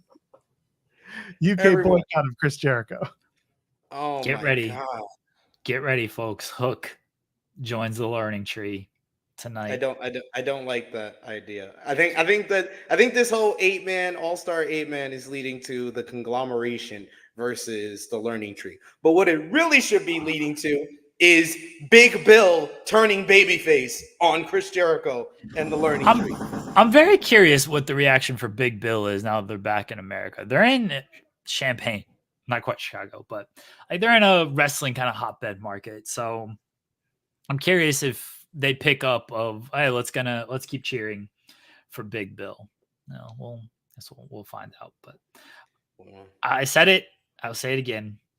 If Hook joins the learning tree tonight, we're boycotting AEW on the show. We're doing that to AEW. We're going to be outside of Jacksonville, outside of his office in Daly's place. And Tony Khan can't be on the phone having meetings. We're going to bring jackhammers to the show. We're going to be that's going to be us being like, the only thing that fixes this is if you bring in Goldberg. Then we'll start talking about it. But until then, we're bringing signs that be like, Shane McMahon needs Tony Khan's position. Maybe he could do better because his fistation with Chris Jericho, it's just too much. It's just too much. It's Jericho. It's because Tony loves Jericho because Jericho's been there since day one, and Jericho's like the big guy that came in. Like he was the big jump. He was their biggest star. He's the most marketable. Like I don't need to tell you this. And shout out to Richard Holiday, most marketable, but he is the most AEW's most marketable. So like he rides by that. I get it. But he doesn't see the audience fatigue that comes from a large section of the online fans, which honestly are a lot of AEW fans compared to other wrestling companies. But is he looking at the ratings? Like at the start of the learning tree, my whole thing was I was in support of the learning tree because I would look at the TV ratings numbers and I would see, hey, Jericho got a bump. Jericho got a bump this week. People online don't like it, but it's working for the TV audience. And that ended about like 2 months ago. That's done. It's done. It's time to move on. Going back to the Big Bill turns babyface. What if Big Bill turns babyface because he gets jumped out of the learning tree and Wardlow takes his place? Oh, see, now we're thinking. See, this is what the real AEW creative team should be. Me, Joel, and Jeremy. Oh, I would be terrible. Jeremy, keep the garbage can ready. just Jeremy putting shit in that garbage can all day long. He's gonna be Jeremy being like, so you want to bring someone from New Japan over? I got the perfect person. Evil and the House of Torture. You want to bump the ratings up? You want to have some compelling television, some cinema? You get Evil in here. Evil he takes out Chris Jericho and the whole entire learning tree. That's what it is. That's how it works. Are we good? Did we get it? They're still hammering, I'm guessing. Bless you for turning off your microphone. So SP3, how you doing today?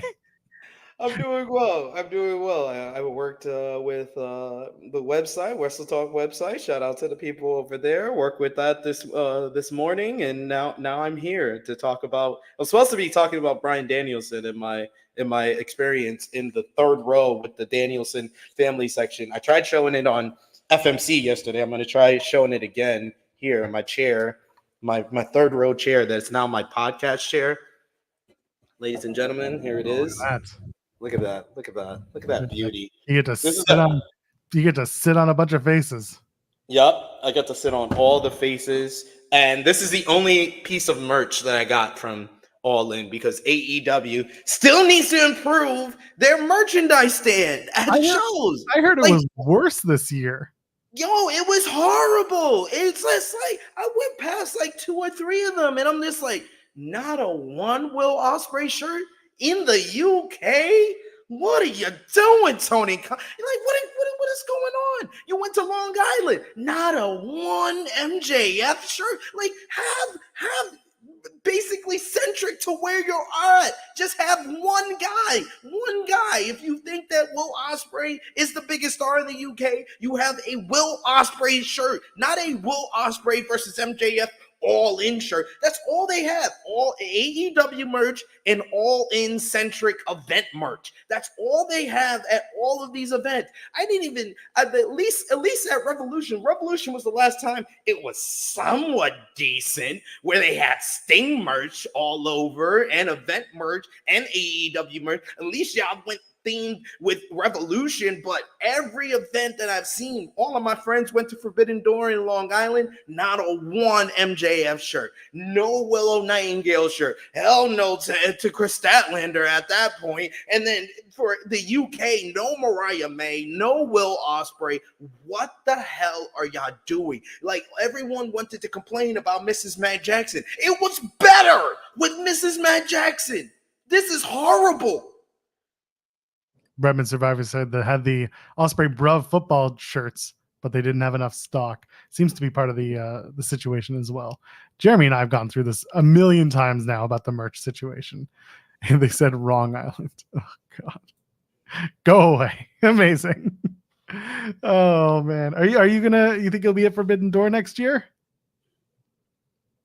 That's for you. For me, maybe I'll come back. Maybe I'll come back to the UK for Forbidden Door next year, because this all-in experience was probably the best stadium event that I've been to. And that's not to say like I've been to all these great WWE stadium shows, because the WrestleManias I went to are not on the high end of WrestleManias. I went to WrestleMania 29 at MetLife Stadium in New Jersey. I went to WrestleMania 33 in Orlando. The set was great. The show, not so much.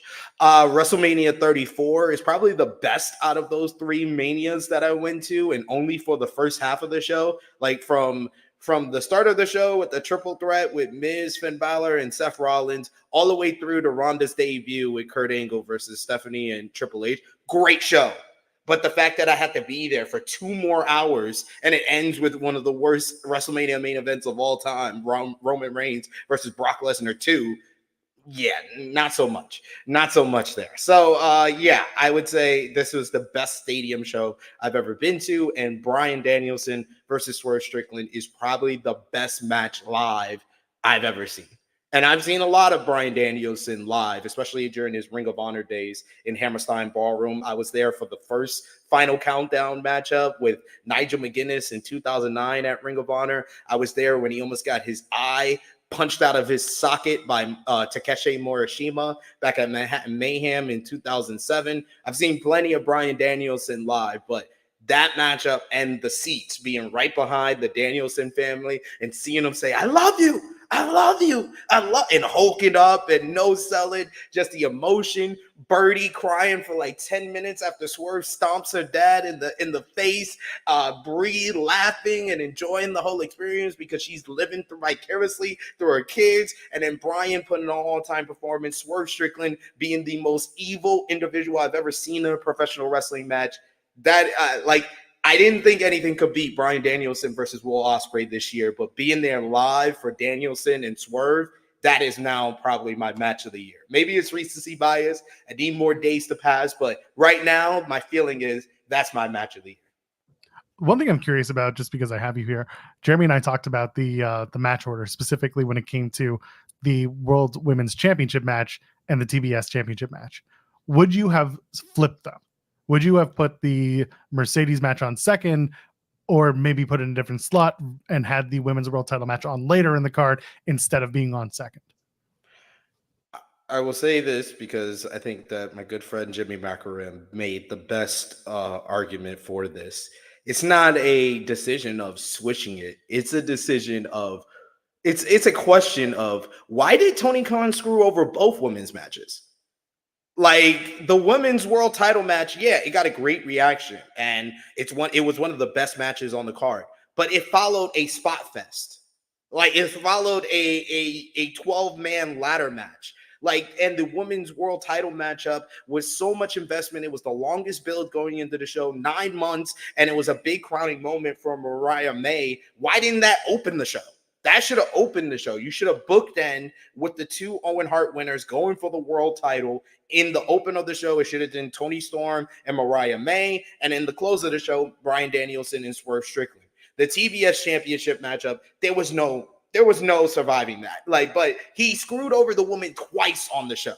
Because for Storm and May, they were able to overcome coming after the Spot Fest. They were able to overcome it. Mercedes and Britt had no chance to coming after Ospreay and MJF. There was no chance for them because the crowd was tired at that point. When Ospreay and MJF are in the spot that they are, I told NK from Wrestlings who was next to me, I was like, all right, so this match is here. They should probably do Darby and Jack Perry next, and then close with Mercedes and Britt, and then Swerve and Danielson.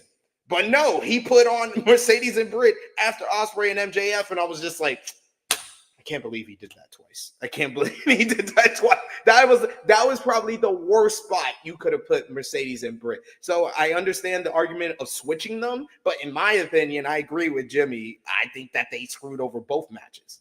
So my only pushback is I wouldn't be surprised if they wanted to open up with the Women's World Championship match, but because they had the hard outs and because they had so many of those entrances for the trios, they put those on the pre-show. They put those on the 0 hour that they were like, all right, this is the best way that we can save time and, still get the energy up. So I agree with the idea, it was the Spot Fest and they followed up, but also the Women's World title match was meant to be a story-based match that you ramp up to. And they did a good job of ramping up the drama. It started off hot because they did the punching punch, but then they built it up from there. And I think that kept the crowd invested because not only were they invested in the match, but it was still early enough in the day that they weren't so tired. They had just seen a 2-hour pre-show with a bunch of matches, but they weren't so cheered out. Whereas if they had been on later in the night, regardless of where it was on the card, I think they would have been more tired. TBS championship match, I agree with you. They were they were stuck. They couldn't put the women's matches back to back. I think it just wouldn't have played off well with the flow of the show. But because it's Mercedes and because she is a big star, especially, now with AEW and the way that she's being presented, they kind of had to put her in a semi-main spot, even though there was the Darby Allin coffin match that happened very quickly, no less, because of the hard out. So yeah. I'm curious. I'm curious about where it sat on the card, but I don't think I think they kind of put themselves in a position where it's like, we had to put it there. I thought that the coffin match would have been earlier in the night. That was my one surprise. Thought that would have been much earlier, but they went with what they did, and I was curious, live in the room, how it felt. If I had to rearrange the card, I honestly would have put probably the ladder match after Ospreay and MJF, because I know with the entrances, with the hard out, that makes sense, but the ladder match had the best chance to follow MJF and Ospreay, which was probably the second best match of the whole entire night, because a ladder match has enough stunts that everybody's going to get into it. And if it's not the ladder match, then yes, it's the coffin match. It's not Britt and Mercedes, because the crowd were into their entrances and gave both women big reactions coming out. But then the bell rang and they were just like, whew, time to breathe, time to take a break, and let's see if they could get us into this matchup, which is not the best position, with Britt with coming back from her injury, hasn't looked the best. Mercedes, being a more powerful, playing like a power wrestler, like she was Camille out there in most of the matchup. That didn't make too much sense as well. So I think that they were just put in a bad position 100%. Gotcha. Jeremy, are you still dealing with hammers and sickles and stuff? Oh my God, I think we have to get out of here. What are you most looking forward to tonight with Dynamite SP3? I am most looking forward to Tomohiro Ishii versus Hangman Adam Page. I'm also looking forward to Jamie Hayter's return. I'm really looking forward to seeing her back. I was also kind of like, oh, why did you bring her back on the pre-show? But I understand with the time restriction, that was probably the best place to do that, and that was the real main event of the pre-show. So I'm hoping that everything's gonna turn out well with Jamie Hayter being back, and Jamie Hayter and Mariah May. I hope that's where the direction we're going towards. Are you excited for Jamie Hayter versus Saraya at All Out? Not so much, but All I think it'll be a quick enough matchup where Jamie Hayter gets to win, and then she can move on to bigger and better things. But Hangman and Tomohiro Ishii is going to be fun. Ricochet's debut against Kyle Fletcher will be a blast. So yeah, I'm looking forward to tonight's Dynamite. With all the announcements yesterday, they got me excited and revved up for Wednesday. Loaded card tonight. Looking forward to talking about it on Friday, and I'm sure Tony will tell us that he. You pay attention to us. I promise everything's going to be okay. Hook, Jericho, all of that. It's going to be okay. Jeremy, are you okay? Thumbs up. That's all I need. Leave a thumbs up on the way out. For Jeremy Lambert, for SP3, I'm at Joel Pearl, JOELPEARL. Ladies, gentlemen, friends beyond the binary. We'll see you on Friday. Cheers.